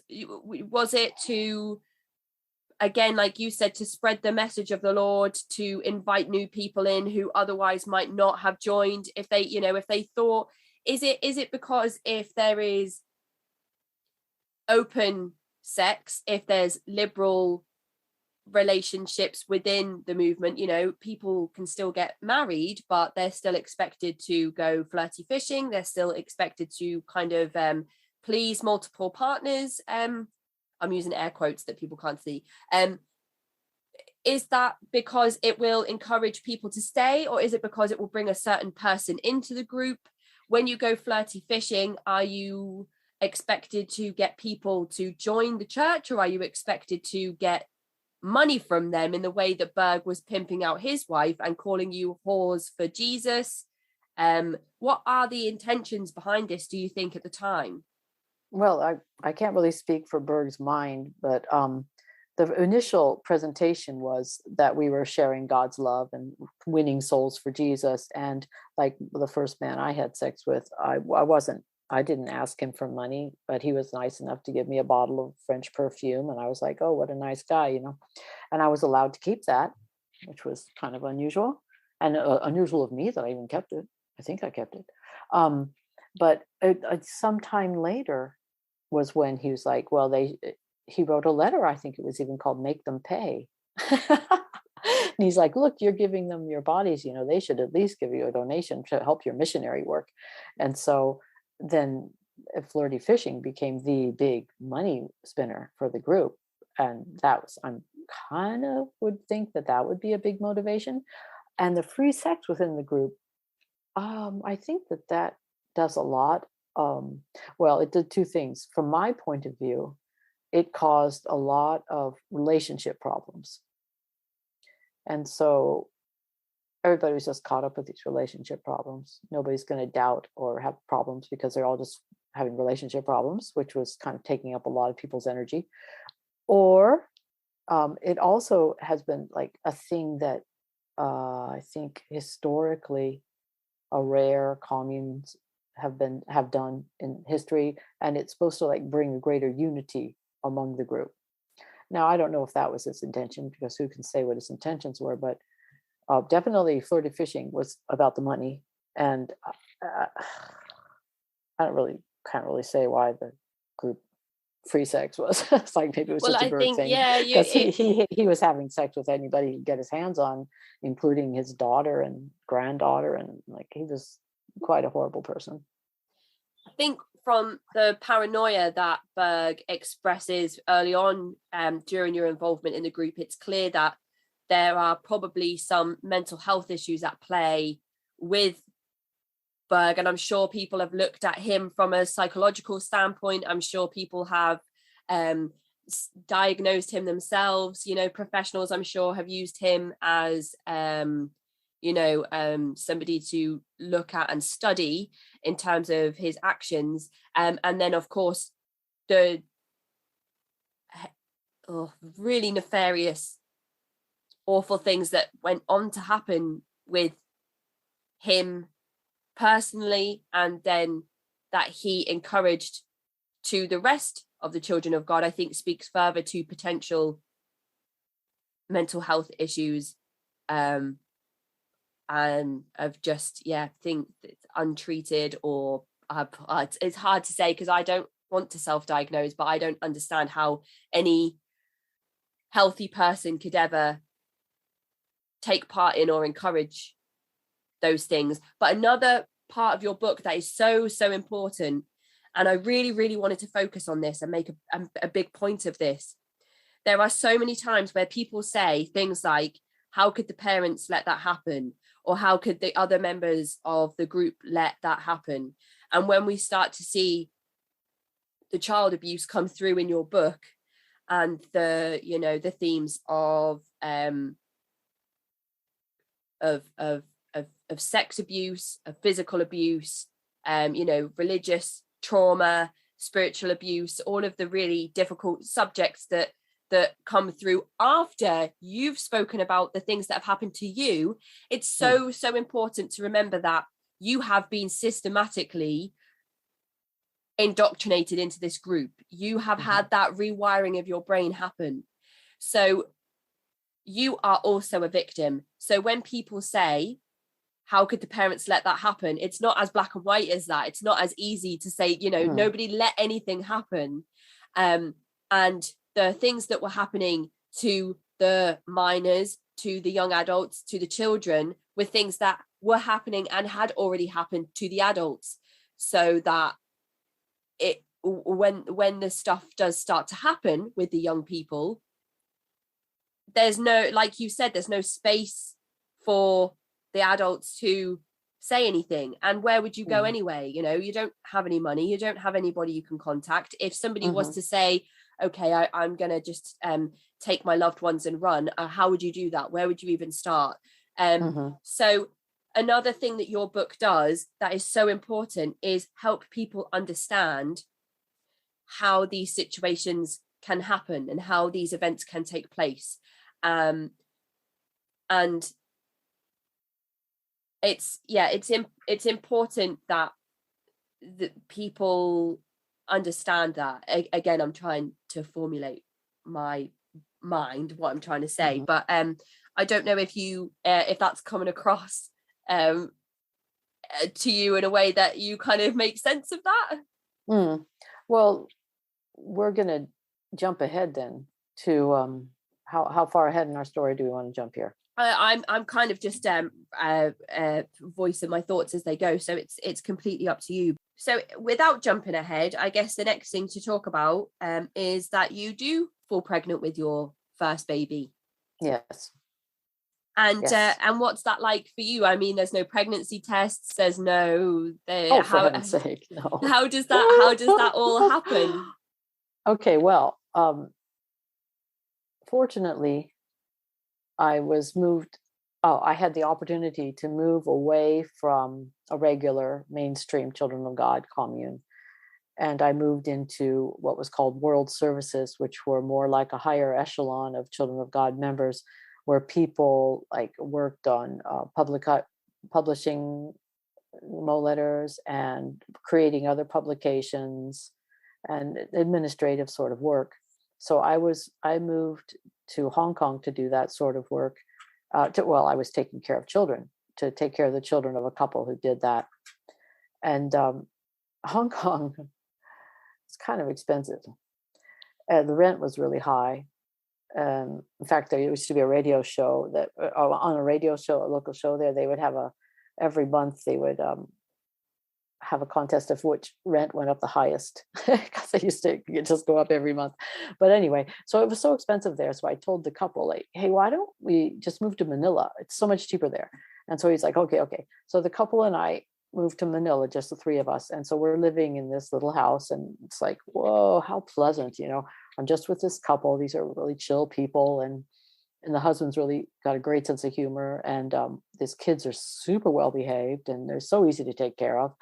And I just, teach them every day and do the cleaning and cooking, and it's like so easy. And I'm um, quite obsessive in my scheduling, and so I have everything down to like a 30-second brackets or whatever, so I know what I'm going to do. So I have like a large measure of control, and I think this kind of reflects my feeling of being out of control for many years. So when I had a chance to control, I was like, I really had it down. But the kids seemed happy, and we were pretty happy all together there. I thought we were anyway. And then I kind of started falling in love with the husband of this couple. I felt kind of as in love with the mother too. Like I was just like really liked these guys a lot. And then because Berg said we had to take care of each other's needs, here's the air quotes, needs, this man would come every 2 months or so and have sex with me. And in one of those times, I mean, I don't think he even liked me, but he just did it because it was his duty. So I was like a charity case. Oh, that makes you feel good, right? Um, and so one of those times I got pregnant, and I actually didn't really think about being pregnant, but then I was out flirty fishing with this man that I had seen before, and came from America, and I was with him the next morning. I spent the night with him at his hotel, and then in the morning I was like, oh man, he smoked or something. His tobacco smelled so bad, and he was like, you're pregnant, and I'm like, no, I'm not. And he's like, yeah, I think you're pregnant. I guess he had a wife and kids, so he kind of knew. And sure enough, I was. And so I think I went to get a checkup, found out I was pregnant, and then I guess we were like months passed, and then the husband got called away to go to Europe to work with Berg or something, and then I went with this guy that used to help women have their babies, this family member that knew about childbirth. He came with me, and and he helped me have my baby at this hospital in Manila, and that was my first childbirth. So And you then, were actually you were able to have your first baby in a place that had medical care equipment. Yes, it was a good thing because I needed an hour's worth of stitches. But yeah, but see, so I had the initial checkup, and then I think I went to the hospital for birth, and that was pretty much what I did with all 8 of my pregnancies. You have your first checkup, then you go and have the baby. Like most, like I don't know how it is in the West, but in Asian countries where I've lived, mothers go like every 1 month, every 2 weeks, every week, every couple days, and they get a lot of medical care in their child. But not with me, not with me. And then I generally that day at that hospital, I think I stayed 2 days. They told the baby, they said the baby could leave straight away, but I couldn't because they were afraid I was going to hemorrhage or something. So I had to stay for 2 days in that hospital. The next one, I think I went home the very same day I had the baby. And that was pretty much, it was a rare that I could stay in the hospital for a few days after I had a baby. Oh, actually, I didn't go to hospitals always. So I went to midwives sometimes. There was one case in the book where you were able to actually have a couple of days rest, and I felt so relieved for you when you were able to get some sleep. Oh my goodness. I almost was like taking a breath of relief because so I've had 2 babies, so I was thinking, when you were expected to some really difficult moments where you were, pretty much literally just post, childbirth, and you have a baby to nurse, a newborn baby to nurse, and there are responsibilities and requirements for you in the communal home, people that need things from you, and so it's like you and I was kind of like, I wanted to go and get my little girl 6 months old, so I kind of wanted to go and get her and be like, no, she can stay with me, because it's those first few weeks of attachment are so important, and they exist for a reason, and it's so difficult for you not to be like, okay, my baby's just gonna stay with me the whole time, and for bonding reasons and oxytocin levels and nursing and all of those reasons that for you and the baby exists for a reason. So when you had those times of basically having the baby and then being thrown back into this busy, hectic, stressful existence, I was like, no, give her some time. So when you did get that little bit of time, I was kind of like, oh, how refreshing. But of course, Yes. you should have been able to have that time each time. Yeah, the thing is that I never, I would have been selfish if I had said, or I thought to my own brain, I would have been selfish if I had said, hey, can I have a day to rest here? You know, I just had a baby.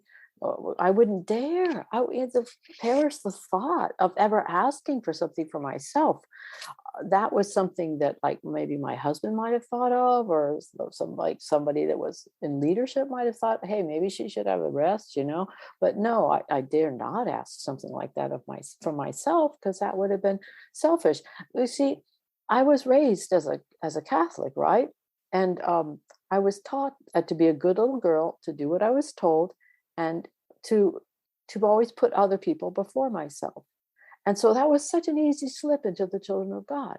When you're just supposed to live for others. Christians are supposed to live for others.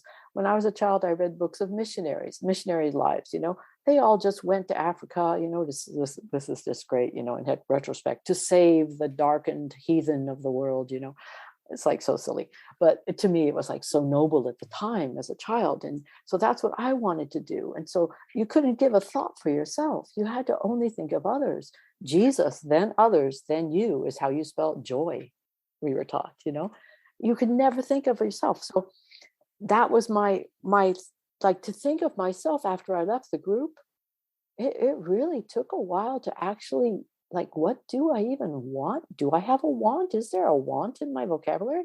What do I want? I don't know what I want, because I'd never thought about it. It was super hard to even get a grasp of it. It was so foreign to me. And it wasn't tangent. Soon after you have your first child, well, there is actually an incident in the book where you are pregnant with your second child, but that pregnancy doesn't go to full term. Oh, right. Yes. And I thought that you kind of brushed over that.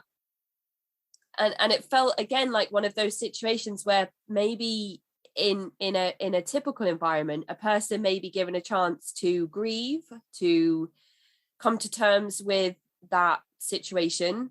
And it's almost like in your mind, you're like, okay, that's happened. So now we go back to what we were doing. And it felt again like another one of those moments where you weren't able to take time for yourself to really feel the event that took place. Oh, yes. I just remember thinking, gosh, I was so sick at that pregnancy, and I didn't even know who the father was. And that was not a good situation. I didn't like that. And so it was like almost a relief that I lost the baby. It's like, oh, whew, I don't have to deal with that. Not knowing who the father is, you know, it's like just so strange, you know, didn't like it. Eventually you go on to get married to somebody in the Children of God. So you have an official marriage ceremony. And what does that look like? Well, we had already been together. Like, okay, so I met this, okay, I have to back up a bit. So after I had my first child, and I was really in love with this man that was the dad, and I'm thinking, oh, maybe I can just be his second wife, because lots of people had two wives in the family, in the cult, you know.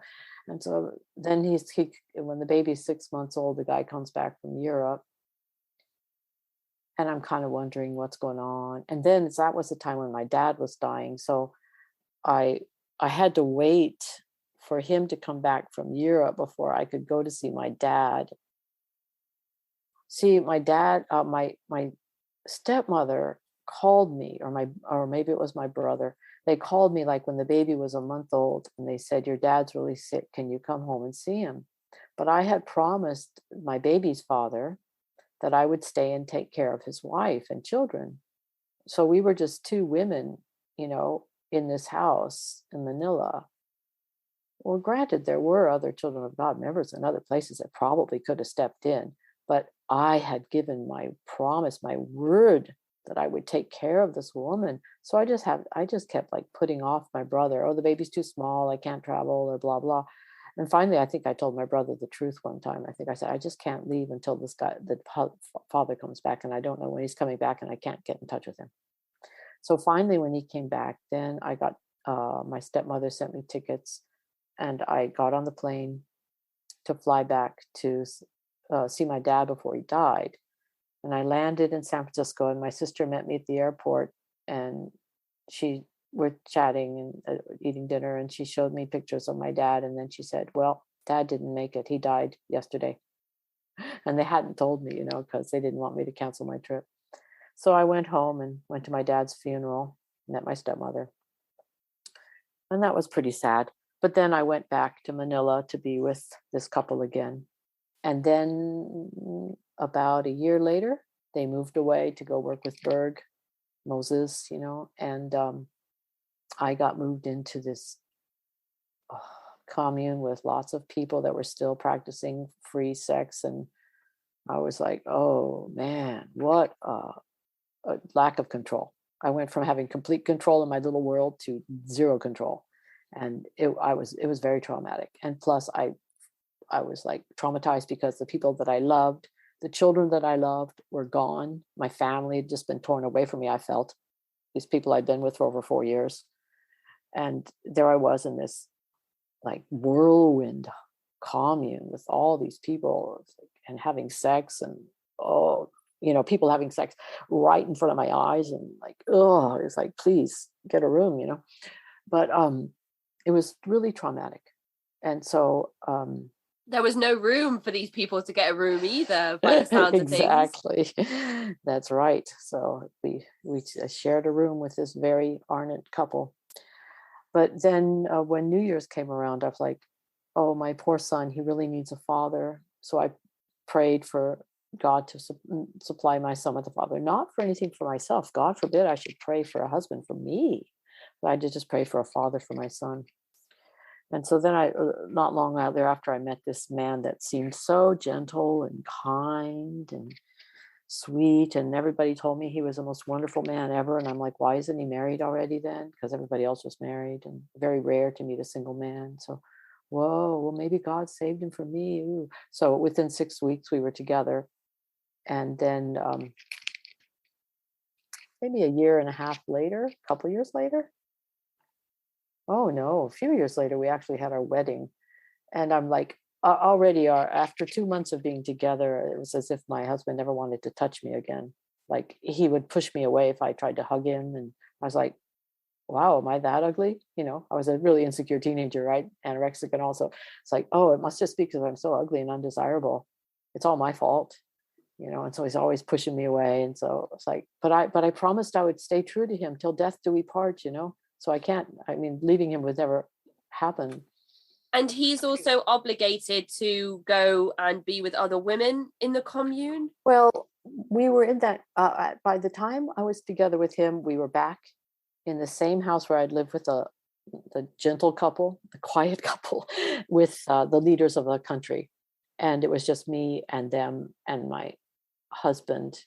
And sometimes there was another person helping with the kids there. But it was just mainly us and them. So just two couples. Right. And so, no, he wasn't having to go and have sex with anybody at that time, nor was I. We were kind of protected. Although I did do some FFing because I had a regular man that I was with. And so I would see him like a lot. And is there a point where you go and move out of that environment and then he is expected to go with other women? Oh, yes. So yes, nothing lasts long in the children of God. So yes, that little quiet house didn't last for long. We moved to another relatively quiet house, but in that next house, there were a lot more women. There were single women that my husband had to go and quote unquote take care of every week. So he was scheduled. So there was this sharing schedule. They call it sharing is the euphemism for sex. So a sex schedule, and it was on the refrigerator, right? There's a dishwashing schedule, the cooking schedule, and the sex schedule. So I every time I walked into that kitchen, I would avert my eyes because I just couldn't bear to see it. All the times he was scheduled to go have sex with these other women, because he never wanted to touch me. And so I just thought, oh, I'm just so undesirable. But he'll just go and like when he has to have sex with some other girl, he'll just go and have sex with them. Like, well, why? Why will he do that with them and not with me? What is wrong with me? Why doesn't he love me? And so like my insecurities were like out of proportion, huge. And I was very unhappy. And then it continued like that. We left that house to another one, and it just continued on until finally I was just like, I'm just so sick of this jealousy and my insecurities. I just can't stand it anymore. I think I'll just give up. And so I kind of like just gave in and just gave up. And I think that's what the leaders would have called yielding myself to the Lord, when you just give in. It was very similar to something I read in Nicola Ranson's book, A Slice of Orange, where she talked about following Bhagwan Sri Rajneesh, and she spoke about having somebody that she loved so much.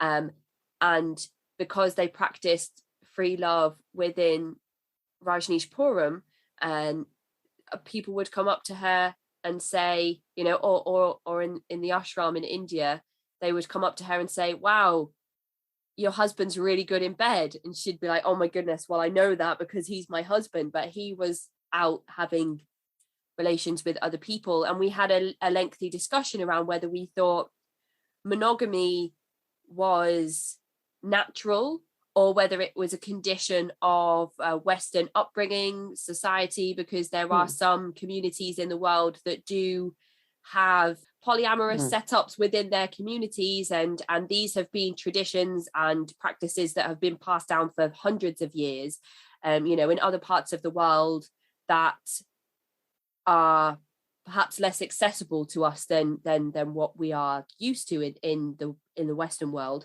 So we had a big discussion around whether I thought, or whether she thought, that was her intrinsically finding it difficult to share her husband, or whether it was a condition of her upbringing in different parts of the world, or whether it was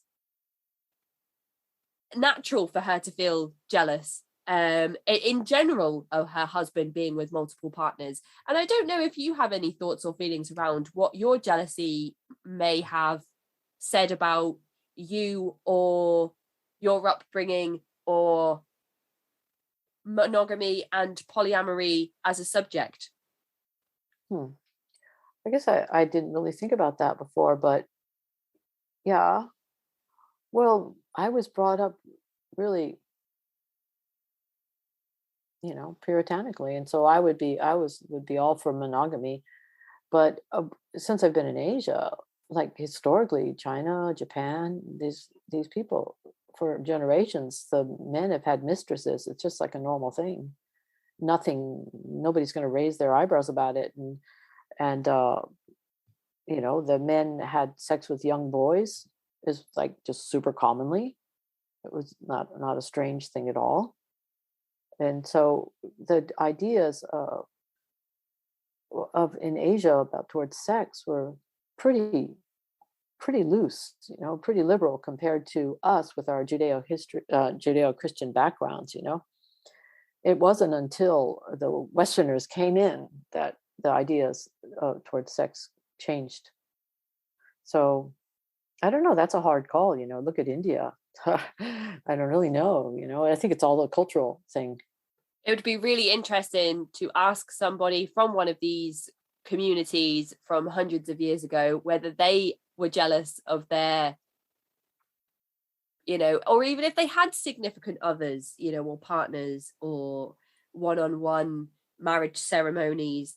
It'd be interesting to ask, though, if those levels of jealousy still existed in, or if they exist in the communities where polyamory is. Well, I was reading a book called Wild Swans. It's written by I can't remember her name, but it's there. Wild Swans. It's about 3 generations of women in China, and so the grandmother was of the generation that had bound feet. So that's how far back we're going. And so she was married off to a warlord when she was young, but she was one of his many wives. She was just a concubine. So it was like, it was a given that the guy's going to have lots of women. And then like I read a lot of books. I read another book. I read Historical China. When the men were just, it was having more than one woman was just the normal.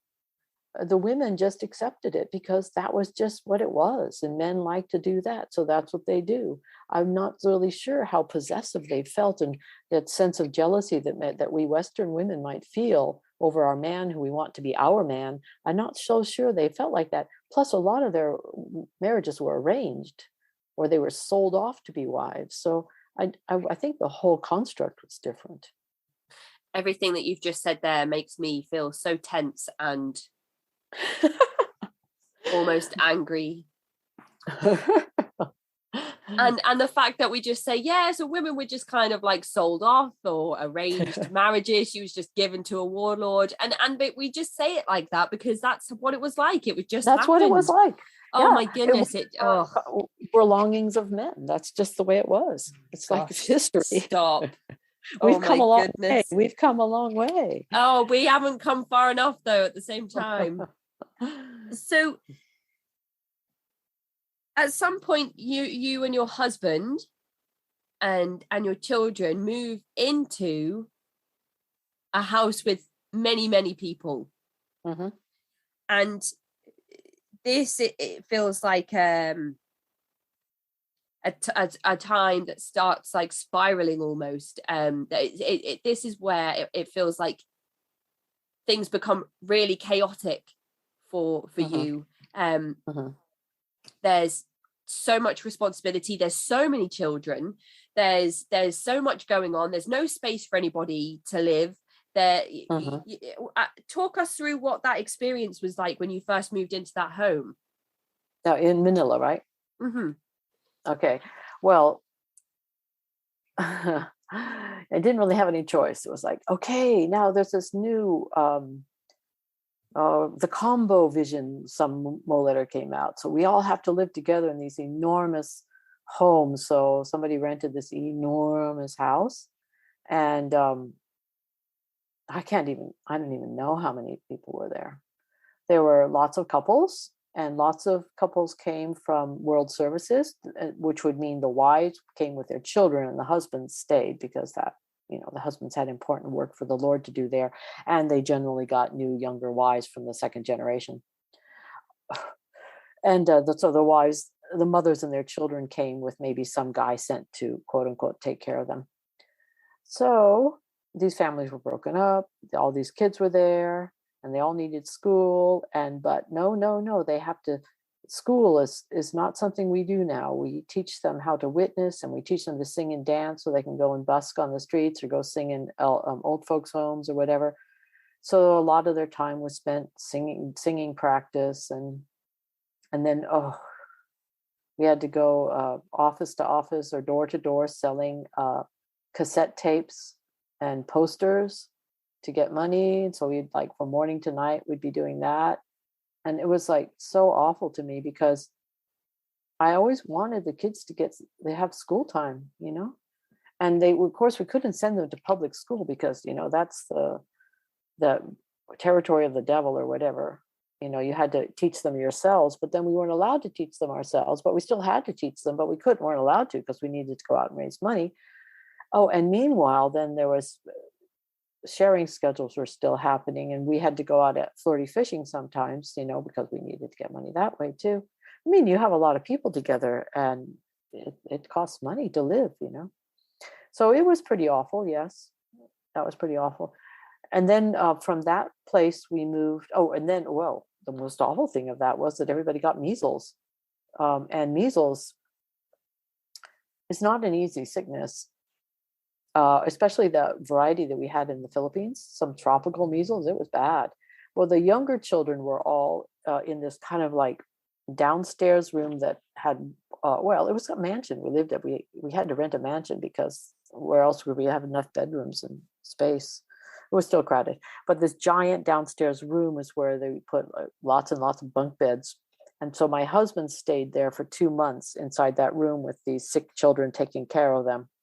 And then the teenagers that had it were in a upstairs room with another gentleman that took care of them. And Oh my goodness. The younger children, they just kind of slept and, drank their juice or whatever. They were, and the curtains were kept shut. The shears were shut so it wouldn't be too bright because their eyes were photophobic. Measles is like that. But so these younger children, they were just kind of sleeping and taking it easy with it, and they weren't so bad off. It didn't look like, but the teenagers, oh my gosh, I don't think I've ever seen such sick people in my life. They had measles inside and out, and just like they were just miserable. Oh, it was so sad. What medical intervention could have happened if, Oh, I don't know how measles work. I don't know if there was some type of medication that could have been accessed to help overcome the outbreak. Well, I think they put like calamine lotion or something on their bumps, but I don't really know, honestly, if there is a medication for measles. But I mean, there's a vaccine for measles. That's the way to solve the measles problem, is just get vaccinated. But anyway, the kids went through it. And thankfully, nobody died, and nobody needed to go to the hospital for any transfusions or anything. So everybody pulled through. But boy, those kids were sick for about 2 weeks, I think. And then we made sure that they took it easy and recovered, because we didn't want them to get sick again. Take it easy, kids. So we kept a good watch on them for another month to make sure that they didn't get another sickness, and made sure they had decent food. But of course, can you imagine the financial chaos that threw us into, with all these people having to take care of these sick kids? And anyway, so that was pretty horrific. And then after that, we moved like, like, I don't know, every 6 all months the time. We moved a lot. I just can't even keep all the places, keep track of all the places I lived. But we moved into this big mansion in Manila. I mean, bigger than that. This one had 35 toilets. I'll never forget that. And it was this huge house, and we lived there for just a little while, until the woman kids I was taking care of, her name was printed on the front of the newspaper as one of the leaders of the Children of God, and the National Bureau of Investigation was investigating the Children of God there. And so Berg said she needs to leave the country right away. Her husband was gone. She was sick, pregnant, and she had 5 kids. And so my husband and I had been taking care of her kids for like 5 years already. And so we went with her to Tokyo. And that is how I moved to Japan to help this woman move to Tokyo, who it was natural that I would help her. I've been taking care of her kids for 5 years. Who else is going to go with her? So, yeah. And at this point, has the word from Berg about free love filtered through, where it's kind of, he's given permission for people to start having sexual relations with children? Has that happened at this point? Oh, well, let's see. You're like, why don't you? Well, isn't that like going to be on the top of your mind, Mary? Well, I was just so busy. No, but again, I think that's why your book is so important, because it really is an insight into why that isn't at the top of your mind. It really, I can't explain it in the way that I want to, but that's why people just have to go and read it to understand. Yeah, definitely. Okay, well, by the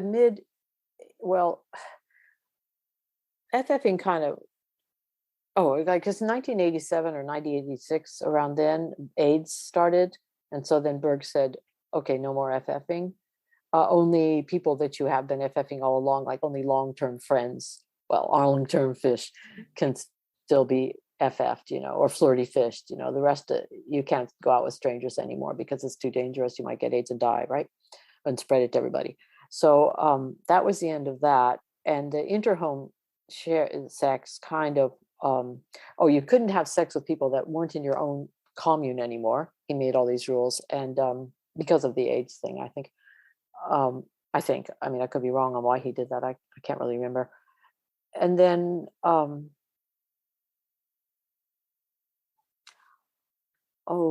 somewhere around in the early 80s,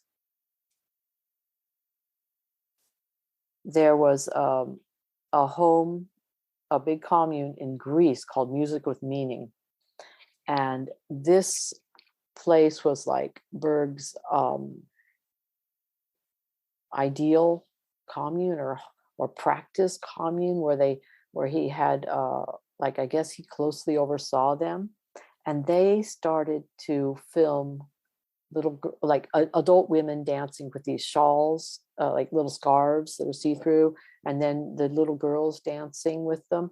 And at the time I just thought, oh, their little girls are copying their moms, how cute. I didn't think of it as grooming at all. I just thought, oh, little girls are dancing, fine, it's how naive, but so from that, oh yeah, the Davidito book came out too. And in the Davidito book, that's a book that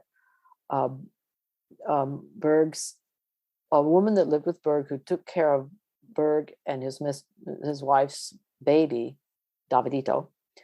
There was like how to take care of a kid childcare book, and it was like, it showed pictures of her having quote unquote love up time with him, and he'd be naked on the bed and she'd talk about like masturbating him and stuff.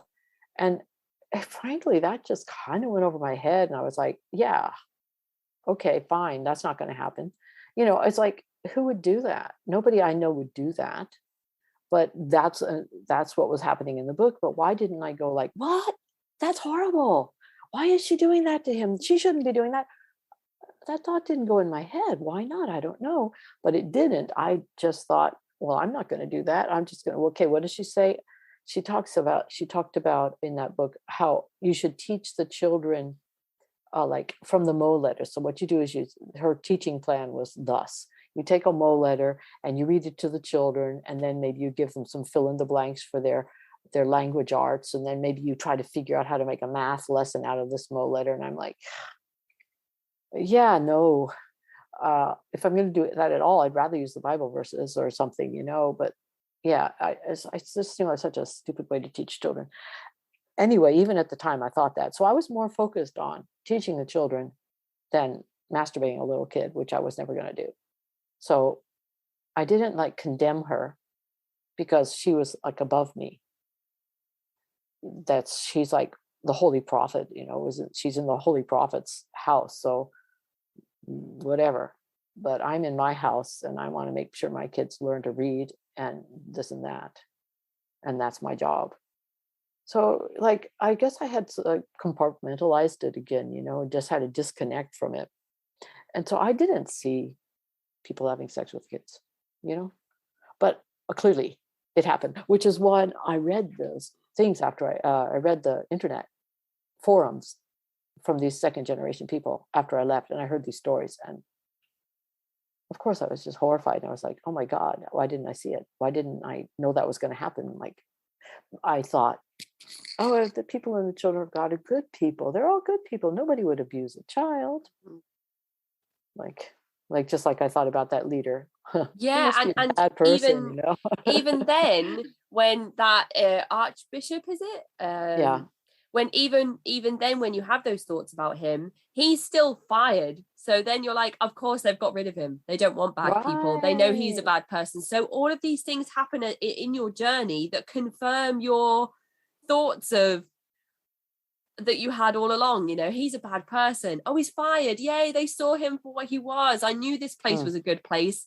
Yeah, so it's hard because even when you have those difficult thoughts, there are events that happen that stop you from exploring what those thoughts might mean. And you never saw any of this happening around you. So why would you ever think that it was happening anywhere else? Yeah. And that's, again, why the book is so important for people who want to understand how and why it happened with the adults' knowledge or without the adults' knowledge in these different children of God homes.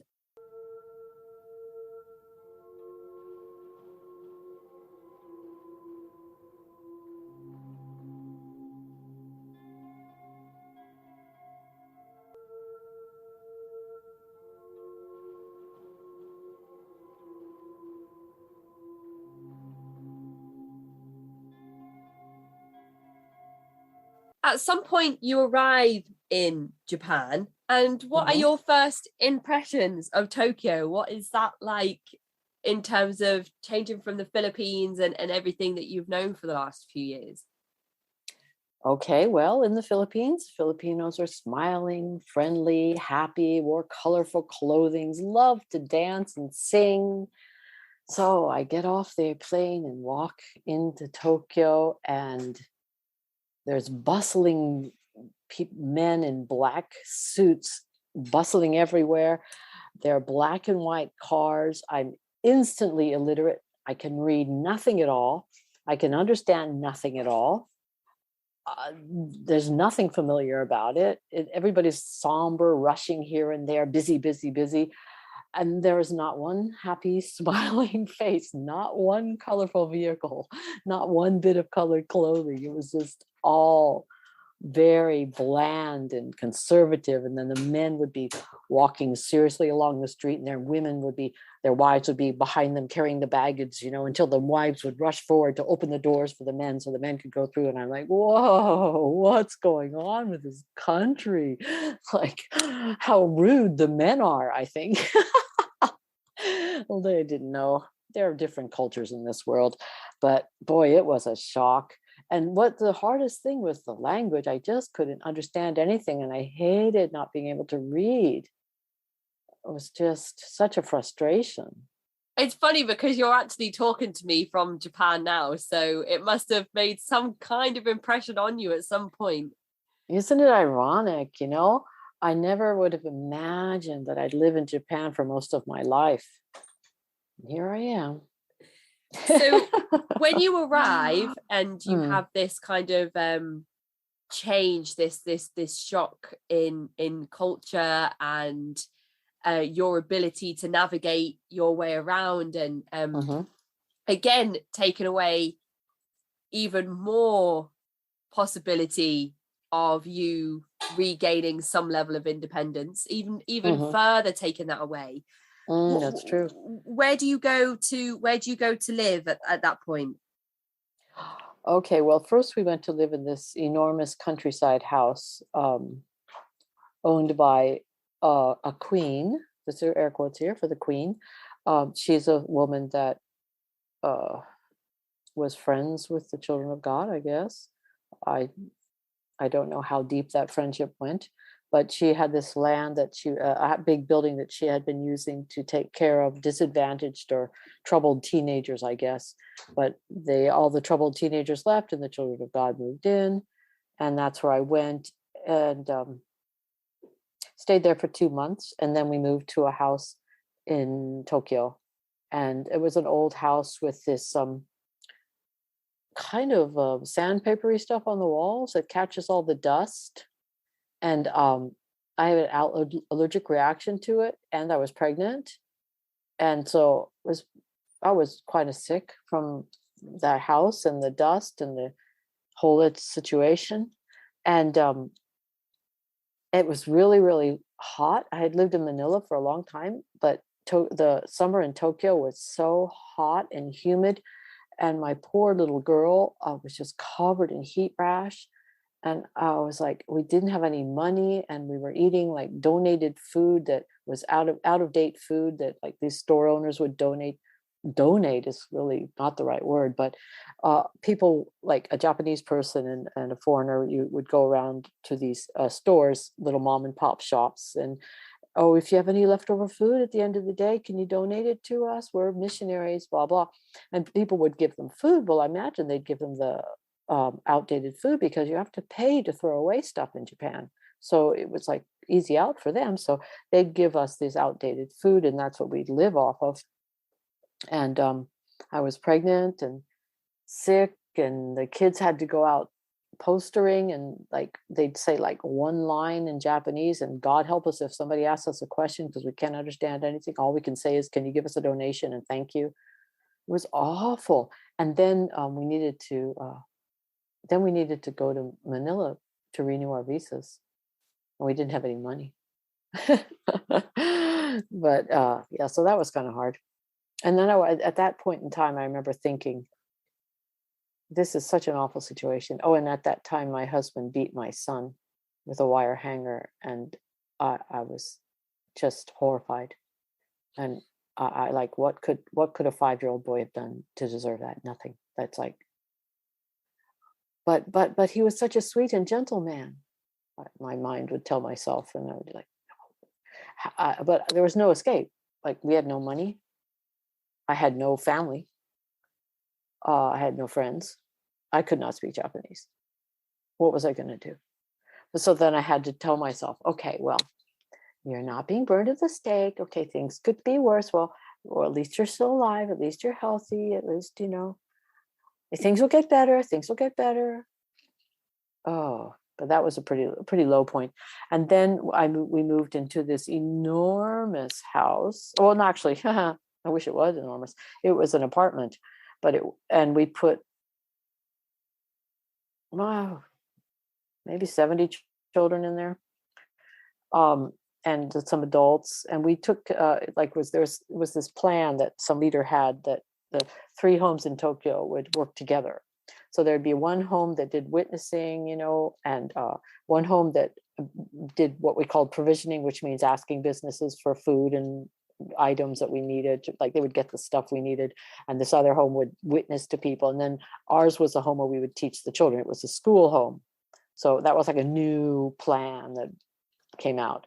So I was in the school home, and they just kept bringing in more and more kids. And I was like, wow, aren't we filled up already? And then we moved into the basement of the building, and where one of the leaders set up these plywood between these donated hotel chairs, that just, so the chairs would be back to back and the plywood would be between them. And that was how the rooms, that's how places were separated, like into rooms in this like shantytown basement. And there was windows along the side, and so people from the apartment building could go down and look in the big sliding windows, like on the side. The whole side was windows, right? So people could go down this staircase and look and see this shantytown with all these weird foreigners in their basement. It was like insanity. And I was pregnant, and wasn't I always? And I lived down in that little basement there by myself. I think my husband was taking care of a group of toddlers with 2 other women.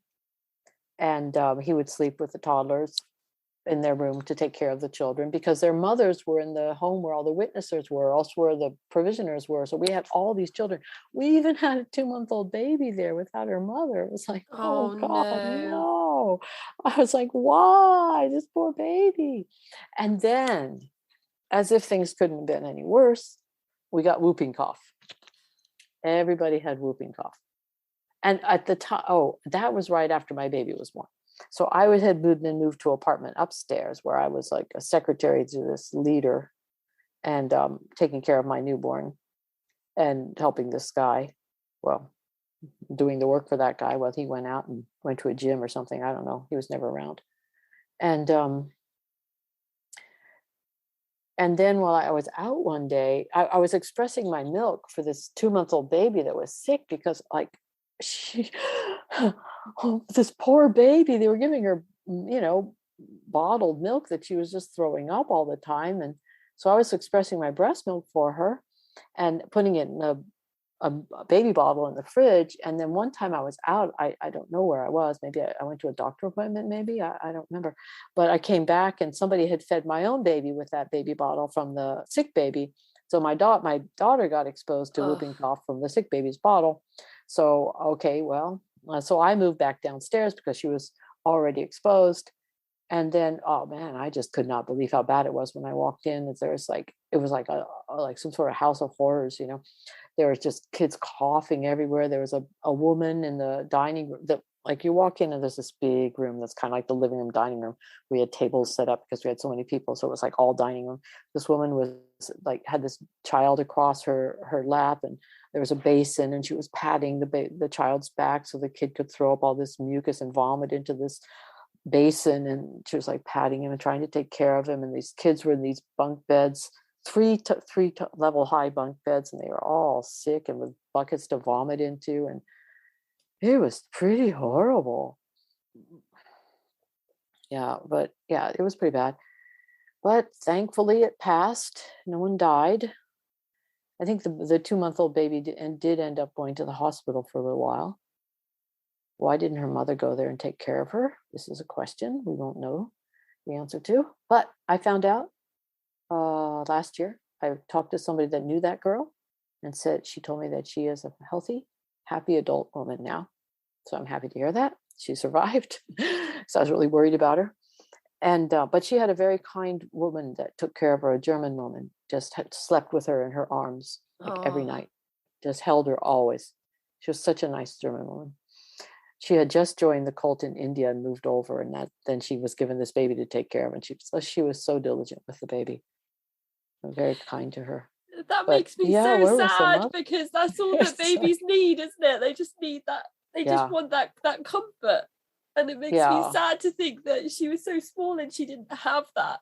Oh, well, she had that German lady taking care of her. So that German lady did not put her down. She held her the whole time. Yeah. Well, I mean, there were nice people in the cult, people that were very dedicated and that worked really, really hard, you know. They were just in a bad situation, you know.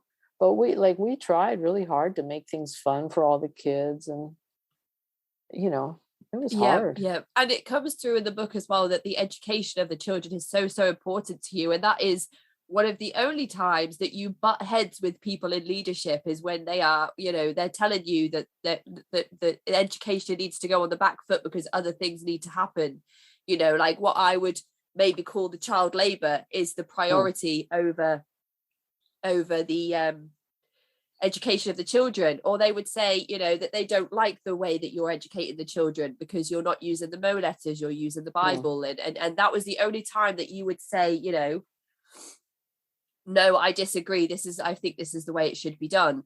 Or eventually that would be the thing that would be the catalyst for you, you know, distancing yourself and moving yourself away from the group, you know, was your love for educating the children, which is the one of the threads of the book that kind of, I think, keeps you from losing your mind completely. You know, there are times where you say that you reflect now and realize that you were having like a breakdown of some sort. You know, occasionally there are points where you kind of realize that you've just shut down completely. But it's always the teaching of the kids that brings you back, and the children. So, you know, in some ways, those children had you as well as that baby having that German lady. I feel like if you weren't fighting for those children to have some type of education, then it may have just been, and maybe even was in other places, just disregarded altogether. And you spoke in the book of one point where you are like shamed publicly in front of the home that you live in for something that you did. And I just wondered if you could talk everybody kind of through that particular event, which is another common tactic used within these high control groups that we discuss. Okay, well, this happened after. Okay, I was in the hospital or clinic at this time, actually, with my fifth baby, fifth baby was born, and I stayed for like 4 days, I think, that time, maybe 5. I think it was 5 days. Oh no, it was only 4. Anyway, yeah, 4 days. And so I was really, you know, happy. I had this really sweet little baby boy, and I was going to go home and introduce him to his brothers and sisters, and how nice, you know, new babies, oxytocin, you know, it's lovey, happy.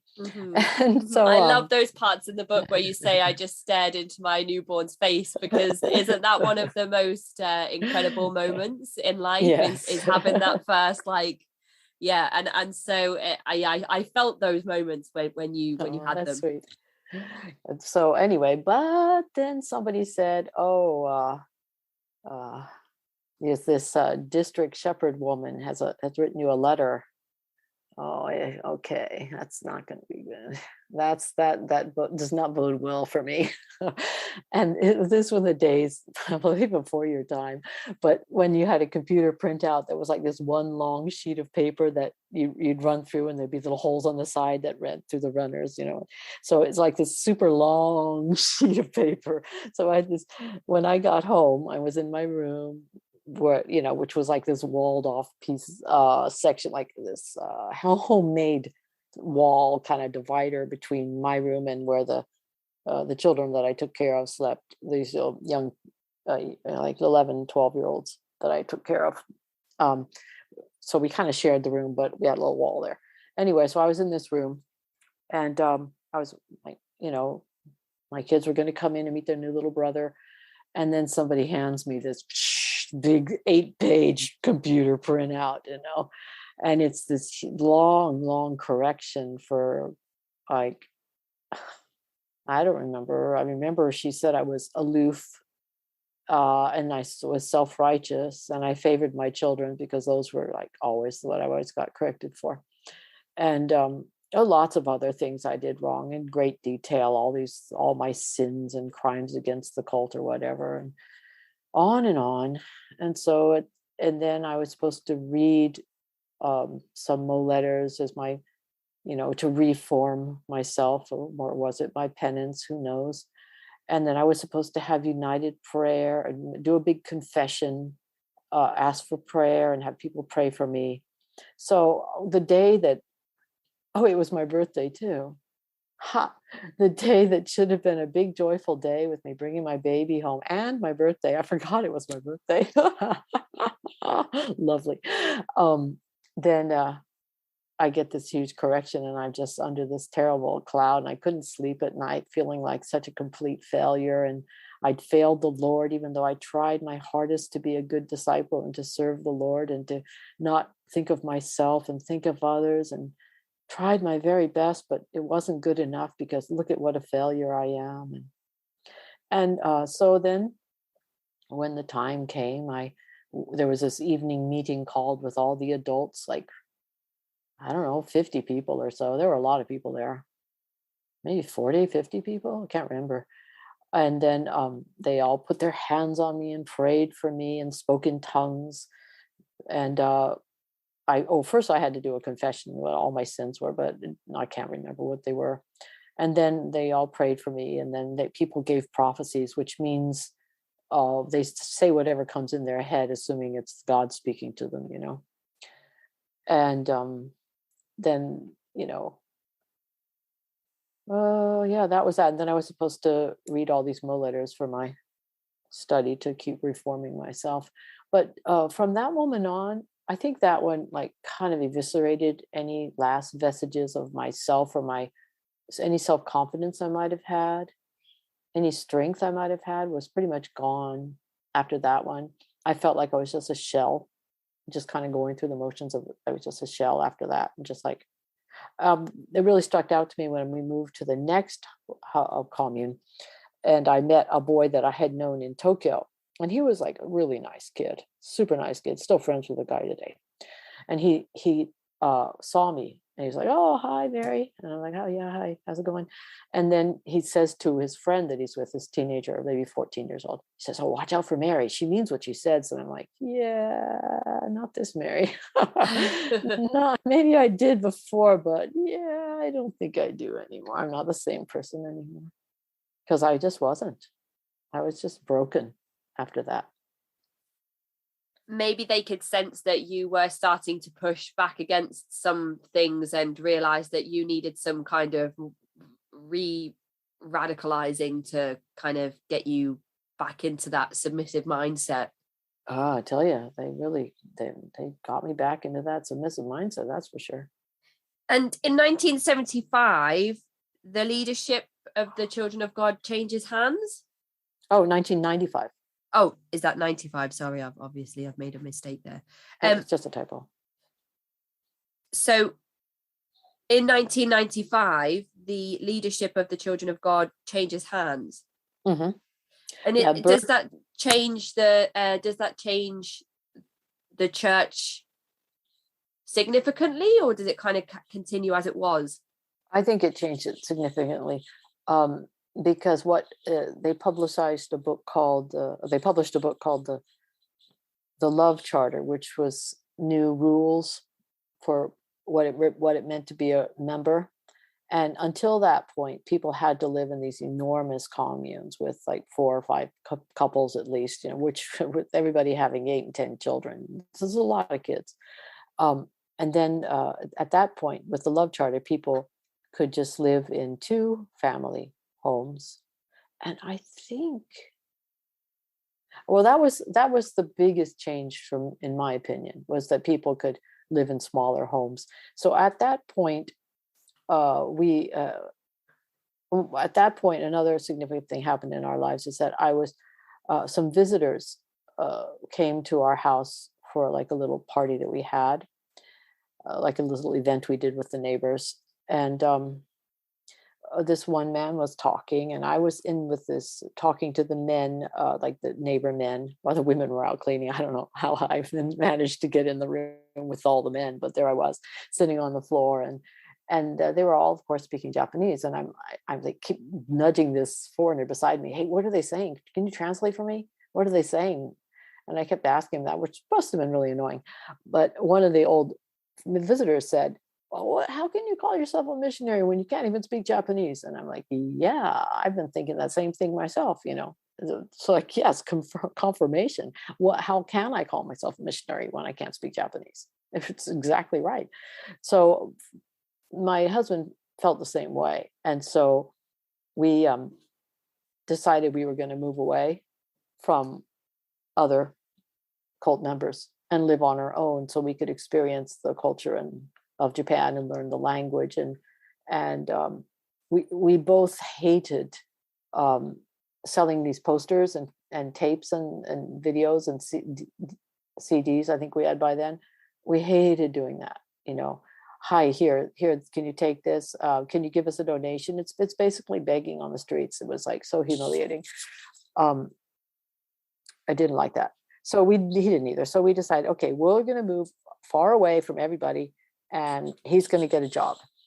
Okay, so we decided that. So I write to Zerby, Berg's wife, who's now the leader of the cult since Berg died, and I say, hey, and I think she had heard of me through the leader. I had taken care of the kids that were 6 years. She probably knew I existed.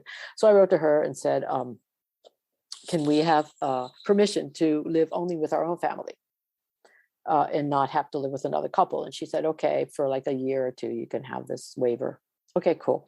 So we moved to this far away city thinking that, yay, this is going to be great. We are going to be able to experience Japan. It's going to be wonderful. And we just robbed our kids of any socialization they ever would have had because my kids couldn't speak Japanese either. So here we are in this place where no one speaks English, there's no other foreigners, and our poor kids, I'm trying to homeschool them, and it's like, what? Who are they going to play with? Well, they can play with each other, but this is not the best situation. So then we're like, oh, we have to send them to school so they can learn Japanese and have some friends. And then the schools were so regimented, and my mind was still like an American, and I'm like, oh, I can't bear it. They're so harsh. Like my daughter would be outside in these little PE. Do you call it PE in England? Yeah, PE, yeah. PE clothes with like little underwear and a little T-shirt, and it's snowing, and the teachers are wrapped up in scarves and coats and everything, and the little girls are out there shivering, and their legs are purple, but that's the way they tough up. This was a cultural shift for me that I wasn't ready for, and I'm like, yeah, I can't handle it. My mother's heart is breaking. I got to take my kids home so I can teach them myself. So I took them out of school again, and then it was just kind of a mess. And then meanwhile, our marriage situation was just getting worse, and my husband was just being more harsh on our kids, and because he was feeling pressure from his job, and he'd just come home and be angry and beat the children and for any little thing that tipped him off, and it was just getting really, really rough. And then we were thinking, oh, we have to live with other people. So we'd be inviting people down to live with us. And it was really hard to live with other people. And so that was another stress, trying to follow all the rules and trying to make sure we passed out our literature. And nobody liked doing it. Not certainly not my husband. I didn't like it either, but I felt it was our duty. We didn't want to be in eternal shame and for failing God. So that was kind of what happened when we moved away. But my eyes slowly became opened as Zerby, the new woman in charge of the cult, Berg's wife, Zerby, her name is, she started putting out these new publications that were so bizarre. The first one was, you have to pretend you're having sex with Jesus when you have sex, or you're masturbating. It's like, but this is not a required belief. You can believe it if we believe it, but you can choose it. You choose to believe it if you want to. You don't have to. We're like, great. We're not going to believe that one. Okay. Then she comes out with this one. There's these spirit helpers for every situation you can imagine, and they battle against these demons for every situation you can imagine. So it's like, I don't know where she came up with these ideas, but okay, the closest I could think of that was the Catholic saints. But then what's with all the demons? And then, well, wait, these angels fighting against these devils. And by the way, if you can memorize all their names and call on them specifically, you have more power. Oh, but then there was another one. Because we were such special people, the children of God, the called out ones, the elite army, end time army of the Lord, we were given a special privilege called the keys of the kingdom. Now, I don't know if you know your Bible verses, but Jesus said, I will give unto thee the keys of the kingdom. And whatsoever thou shalt bind on earth shall be bound in heaven. And whatsoever thou shalt loose on earth shall be loosed in heaven. So the keys of the kingdom apparently were some powerful, mighty force. So Zerby told us, no, don't pray like Christians of old, and we used to, in the Children of God, pray in Jesus' name. I ask this in Jesus' name. That's how you end your prayer. She'd say, don't say in Jesus' name, say in the keys. We pray in the keys or something like that, in the name of the keys or something, in the keys of the kingdom. Anyway, it was really crazy. So all these crazy doctrines were coming. But to me, I think the icing on the cake came when they started publishing these novels that were apparently channeled, through their channels from authors of the past, like Robert Louis Stevenson or something, and then dictated through one of their channels in Zerby's home, this beautiful novel that he didn't have time to write on earth, and they were just horrible. I was one of the few people in the group, I think, there must have been others, but I had a big trunk of English books that I brought with me everywhere I went. And I'd have a lending library so kids could read books, right? And so I had books in my house, and my kids, I would let them read books, I did get corrected for that once, but it was when they read Harry Potter, and somebody thought that was really bad. But I mean, good Lord, how could I let them read Harry Potter? Anyway, it's always Harry Potter as well. It's always it doesn't matter which religious movement you're looking at. It's always Harry Potter. Yeah, J.K. Rowling. Anyway, so with these novels, they were so bad. It's God, if that's the best that heaven can do, this is something's wrong. So, and then Zerby, after they lost the court, or I guess they won the court case, but that big court case in England caused a lot of press, and the internet was up. And so people that had left the group, some people had put photos of Zerby up online. And so I think she tried to counteract that by making a video of herself talking. So so she had this video that she had recorded, and it was sent out to only a few places. So it could be really valuable, if it's only a few places, only a few copies, it's scarcity makes it more valuable. So we had to drive far away to go to another commune to watch this milestone video. And oh, it was so eye-opening, man. Zerby had this long, straight, hippie age gray hair. And she's way older than me. She's got to be she must have been in her 60s or something. I don't know, but way too old to be dressed like this. Oh, in my conservative opinion. She was wearing a dress that was cut down past her breasts, and a big necklace down between her breasts, and all these big, long, hippie earrings. And she was rocking back and forth the whole time she talked. And she was just her monologue just went on and on about how the enemies are going to attack us, and we need to fortify the borders of our camps and set up our tents really strong against the enemy. And I was like, this woman is crazy. So my son had already left. My oldest son had already left the group, and he was living in Tokyo working. And so I write to him and said, wow, we saw these videos of Zervi. She looks crazy. She's a crazy person. He says, yes, mom. Yes, mom. She is a crazy person. You're right. Read this. And then he sent me a link to the Lord Justice Ward's statement. And I'm like, oh my God. And then I got onto the Moving On website, which was with a forum that used to be around for young people, but it's gone now. But it was a good place for young people to tell all their horror stories. And so I was reading them, and I'm like, okay, I'm out of this. We're out of this. This is the end of us and the children of God now. But then my husband was like, but I haven't read it yet. And we can just send in our report one more time and send in our tithe. It won't hurt anything, will it? And what did I say? No way, man. We're not giving another cent to that cult. No, I said, all right, honey, we can do that. Like a good submissive Bible woman. But it started to spell the end of your time in the Children of God. These are all... As soon as he read that, we were out. That was it. I think it was a mistake making those videos. I don't know if I was the only one that thought she was crazy, but she looked pretty crazy. The statement that you mentioned as well had a profound effect on the Children of God movement altogether. The book? Is that what you mean? The court case? Oh, well, I don't think anybody in the group read it. I don't think unless they went online and read it themselves. And if anybody read it, I don't see how it could not have an effect on them. But it had already been out, but I hadn't even heard of it or read it. All I knew about that court case was what I'd learned, probably about 10 years before this time when I left, was when there was a court case, and it's a big attack of the enemies, and it's persecution, and our enemies are lying about us and how great we are.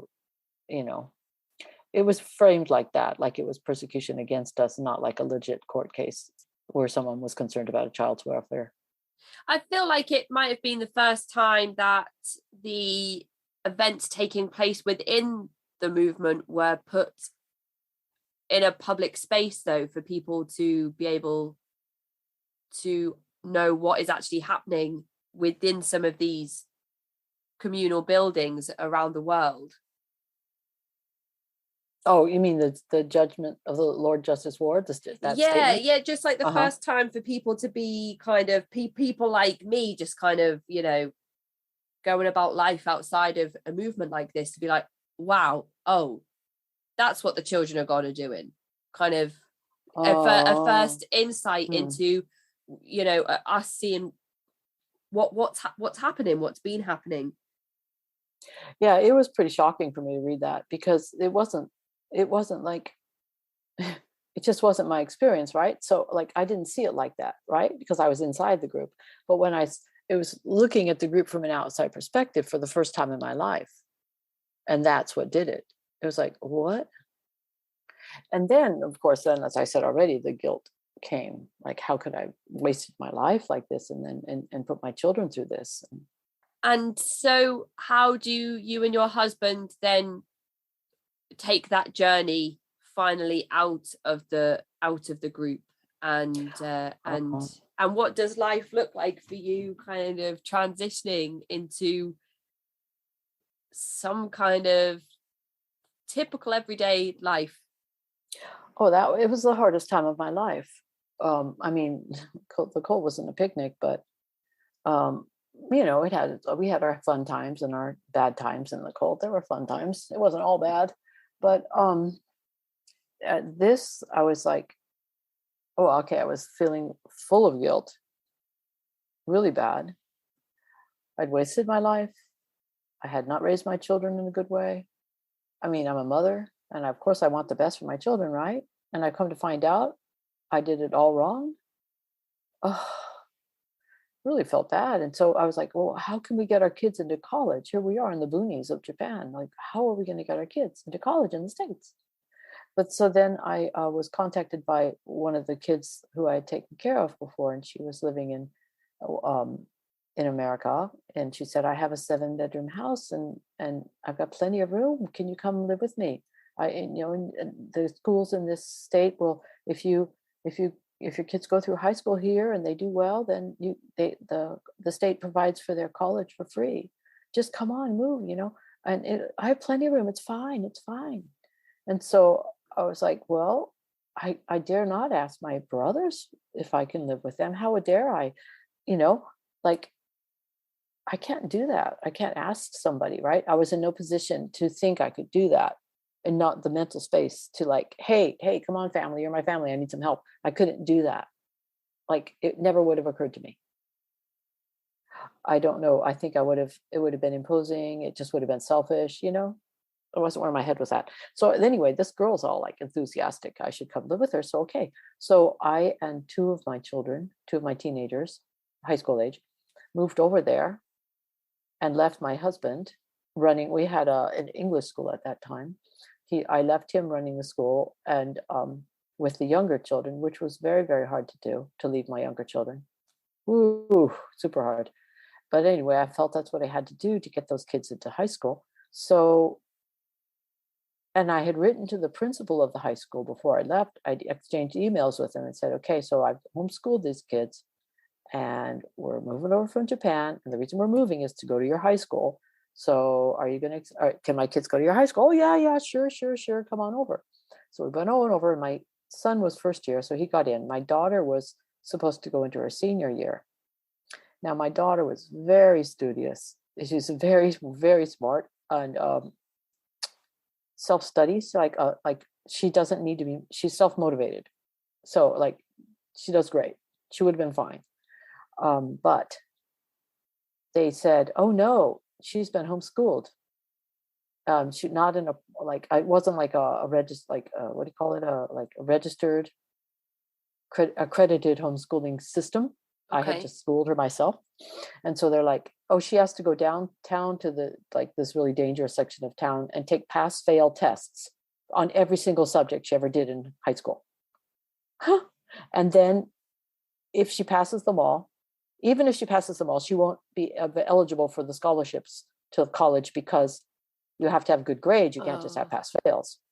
And I'm like, but why didn't you tell me this before I moved away from Japan? I'm thinking that in my head, but of course I'm not going to say that to an authority figure. So I'm like, today, if it were me, I would go to that principal and I'd say, hey, you said my kids could go to this school now. Let's see it. Mm-hmm. Okay, we came across the world, all the way across the world to do this. And you're saying no now? What are you talking about?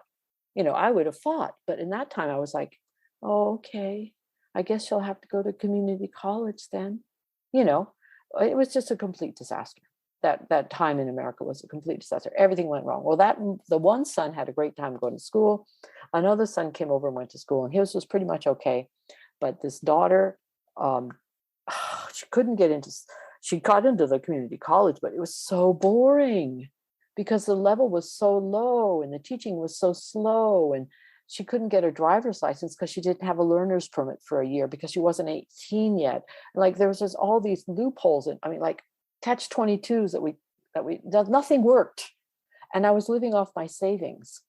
And when I went to cash the last of my money to change my yen into dollars, my last bit of savings, I just went to a parking lot and I just cried. I was just in utter despair. What am I going to do? How am I going to get these kids into school? It's not working here. I couldn't get a job because I had no credit history. I had no contacts. I had no college education. I had nothing. I was like a nobody. And people looked down on me for being poor. I felt so much like stigma. It was mind-blowing to me. And I just couldn't even, like if I had gotten a minimum wage job, I might have been able to do that, but that wouldn't have paid the rent. So what? So anyway, so I went through all my savings, and meanwhile, my husband was back in Japan, and he had, I don't know, I can't say it was his fault, but we had 2/3 of our students quit. So from our school. So he wasn't making enough money to survive. I wasn't making enough money to survive. So I'm like, okay, I'm coming back to Japan. So after 10 months in the US, which was utter failure, like the lowest part of my life, I sold anything I had and moved back to Japan. And then we just were in panic mode to get money again because we weren't making enough to live. And so then that's when my husband moved away to another city to get a job. And I've been on my own ever since. So, but that's what happened 15 years ago. But now you're in Japan now. I'm still in Japan. You've written a book. I am. I've written a book. I have recovered. You're sitting in a beautiful room with indoor plants and a bookshelf full of books. And I've seen your sons walking around. There's a Christmas tree, and we're talking, on a computer with webcams and the internet and everything. So yeah, look, you've got like a setup around you and a place for you. So how, from that absolute rock bottom where it feels like there's absolutely no way out of it, no way to recover. Now we need to know how you have managed to get to where you are for anybody else that may be in that rock bottom place and looking for some inspiration on getting to where you are now, even though I'm sure every day is still a recovery and every day is still probably feelings of guilt towards your children, towards the situation that you're involved in, guilt towards yourself, grief for lost parents and family members and relationships and your childhood and the things that you missed out on and all of those things that come with trauma and rebuilding and changing your course.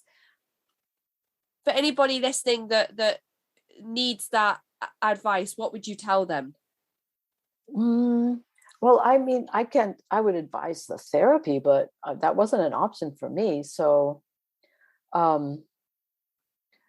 just study. You got to rewire your brain from all those years I had in the cult of reading cult publications every day. I had to change my brain from that and put new information in there and get new thought patterns, new intuitions. All my reactions were wrong. I had learned wrong reactions. I had to relearn how to react to things. And it takes a lot of effort, but it's so worth it. But reading and learning is really the key. And what not to do is to deny, is to say, oh, everything was fine. Oh, God looks at my heart. And so God knows that I was trying my best and all things work together for good to those that love God, right? The Bible says that. Well, that may be true and all, but you've got to, the unexamined life is not worth living. So it's really worth it to look at your life and where you are and assess learn from your mistakes. Our past is for education. It's not really for food for remorse. It's just to learn from. So I wanted to learn what I could from those years. And so that's what I spent my years just studying, to try to understand myself and understand why I made those decisions and to be able to come to a peace with myself about it and kind of forgive my younger self and understand that my younger self was just human like everybody else. And everybody makes mistakes, like the Dalai Lama says, when you're in a situation and it's hard, well, just expand it and know that like you're just one of the human race and everybody has these same feelings and these same inadequacies and these same weaknesses. It's not just me. There are other people. Anyway, the Dalai Lama has some quite good words of wisdom. He's a smart man. As a neurologist too, very smart. And well, reading is really the key. And study. Read and study what you can, educate yourself, forgive yourself, and understand that everybody has these thoughts, feelings, regrets, and access therapy if you can, if it's available to you, if it's something that is, within your financial capabilities, if it's something that is accessible to you in the part of the world that you live in. And I guess that you've probably found some catharsis in writing about your experience in your memoir. Would you recommend sort of having a creative outlet for people in terms of, maybe talking on a podcast or writing a book, or you've got a blog as well? And so is there anything that you would say around talking about your experiences? Well, I suppose that would kind of go in with therapy, huh? Talking about people's experiences. Absolutely. I think it would be good if people could have therapists and someone to talk to that's a professional listener. Yep. Who can guide and help. That would really be good. But because I didn't have that, I turned to study and writing myself. I know that when I was first out, and I think there's like almost stages of grief you go through after you leave. Like my faith in the children of God, my faith was enmeshed in my psyche. So this was kind of torn apart out of me. And it's like something I kind of have to grieve for. So at first I was really guilty, feeling guilty. And then I was really angry. And so I had no one to tell my anger to. So I got a notebook and I just started writing all my anger in this notebook to get it all out, all the things I was angry about, all the ways I'd felt used and taken advantage of, and just on, just to get it all out. And then I could move on to the next stage, But yeah, that was really helpful to get all that anger out. But now I can look back on it, and I have a bit of understanding. And once I finished that, I finished my book and I kind of forgave myself. And okay, I know my younger self was just this naive girl that got mixed up in this terrible group. I was still a mother. I tried to do my best, but yeah, it wasn't the greatest. But okay, or everybody's seems to be doing okay in their adulthood. So, And then I changed my focus, and I started studying other things, and completely different. And so I think changing my focus was also important, because if you study one thing for a long time and you change your focus, it completely renews your brain. Like, it makes it like your brain all alive again in different ways, because changing my focus of study was, I think, also really good. And plus it helped me to move on. So I'm not like always dwelling on the cult life thing, because there's more to me than my past. I've got a future. That there's so many things I want to do in this world before I die. I mean, I've already outlived my mom, my dad, my brother, and my sister. So my life, I realize my own immortality. I may not live that much longer, judging by my immediate family. So there's things I want to do. I want to write another book. I want to there's other things I really, really want to do. So I don't really have time to dwell on the past anymore. I just have to move forward to the things I want to accomplish. I think that is profound advice for people who are maybe looking at what they do next, making plans and realizing that the experience that they've had doesn't define their life. It's part of their life. It will make up part of who they are now. It will influence, decisions that they make in the future and decisions they've made in the past. But it doesn't have to be everything you are. And we often say that on the show, when people who have disabilities don't want to be defined by that disability. It's almost the same that you experiencing cult-like tactics and being involved in high demand groups doesn't mean that that's all that you are. Just that experience doesn't define you entirely.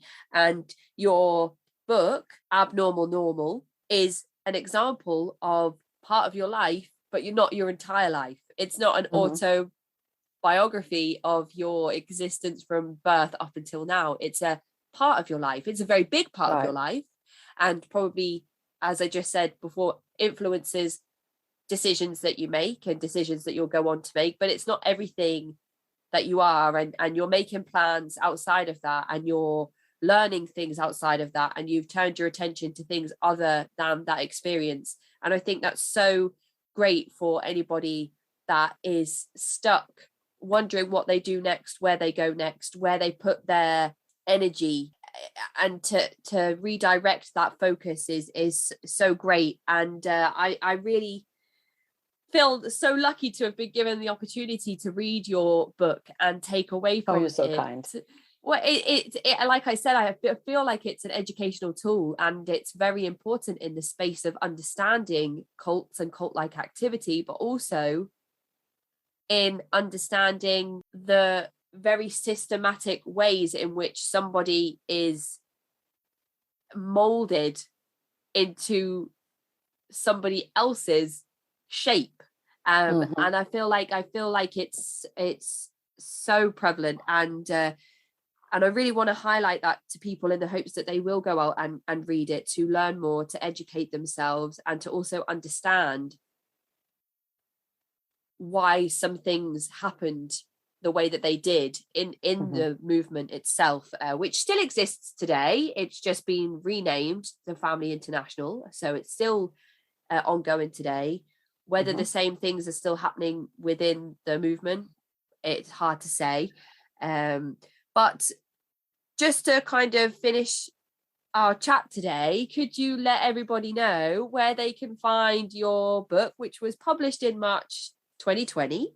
So it is available for people to go out and read today. We will be featuring it as the memoir on the monthly memoir giveaway for the month of February. But where can people find you, Mary? Where can they find your blog and some of your other online writings, and specifically your book? Okay, well, the book is on Amazon, Abnormal Normal, My Life and the Children of God. And it's available as a Kindle book and a paperback. And I write, my blog is not so active now, but I wrote on actively for 6 years. It's called Coming to Grips with My 30 Years in a Cult. And that's, you just Google that and you'll find it. Or I write on medium.com now, Mary Mahoney. So my most recent stuff is on medium.com. So I will link all three of those things in the episode description for anybody that wants to go on and read any of Mary's work. I really do highly recommend it. Obviously, if you want to read a memoir for entertainment purposes, people love to read people's stories, understand people's stories. But also, if you want to read something cult related for an educational standpoint, again, I think that this book serves both of those purposes. So for anybody looking for their next book, this one is just highly recommended. And thank you so much, Mary, for giving me the opportunity to read the book and for sitting and talking with me for 4 hours. It must be late where you are now, so I do appreciate that as well.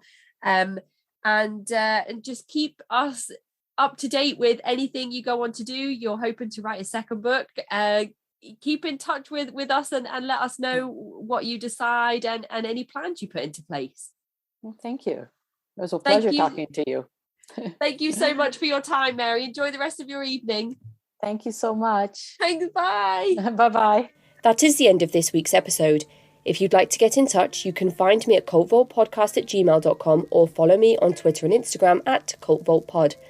I am your speaker, Casey, and this has been the Cult Vault.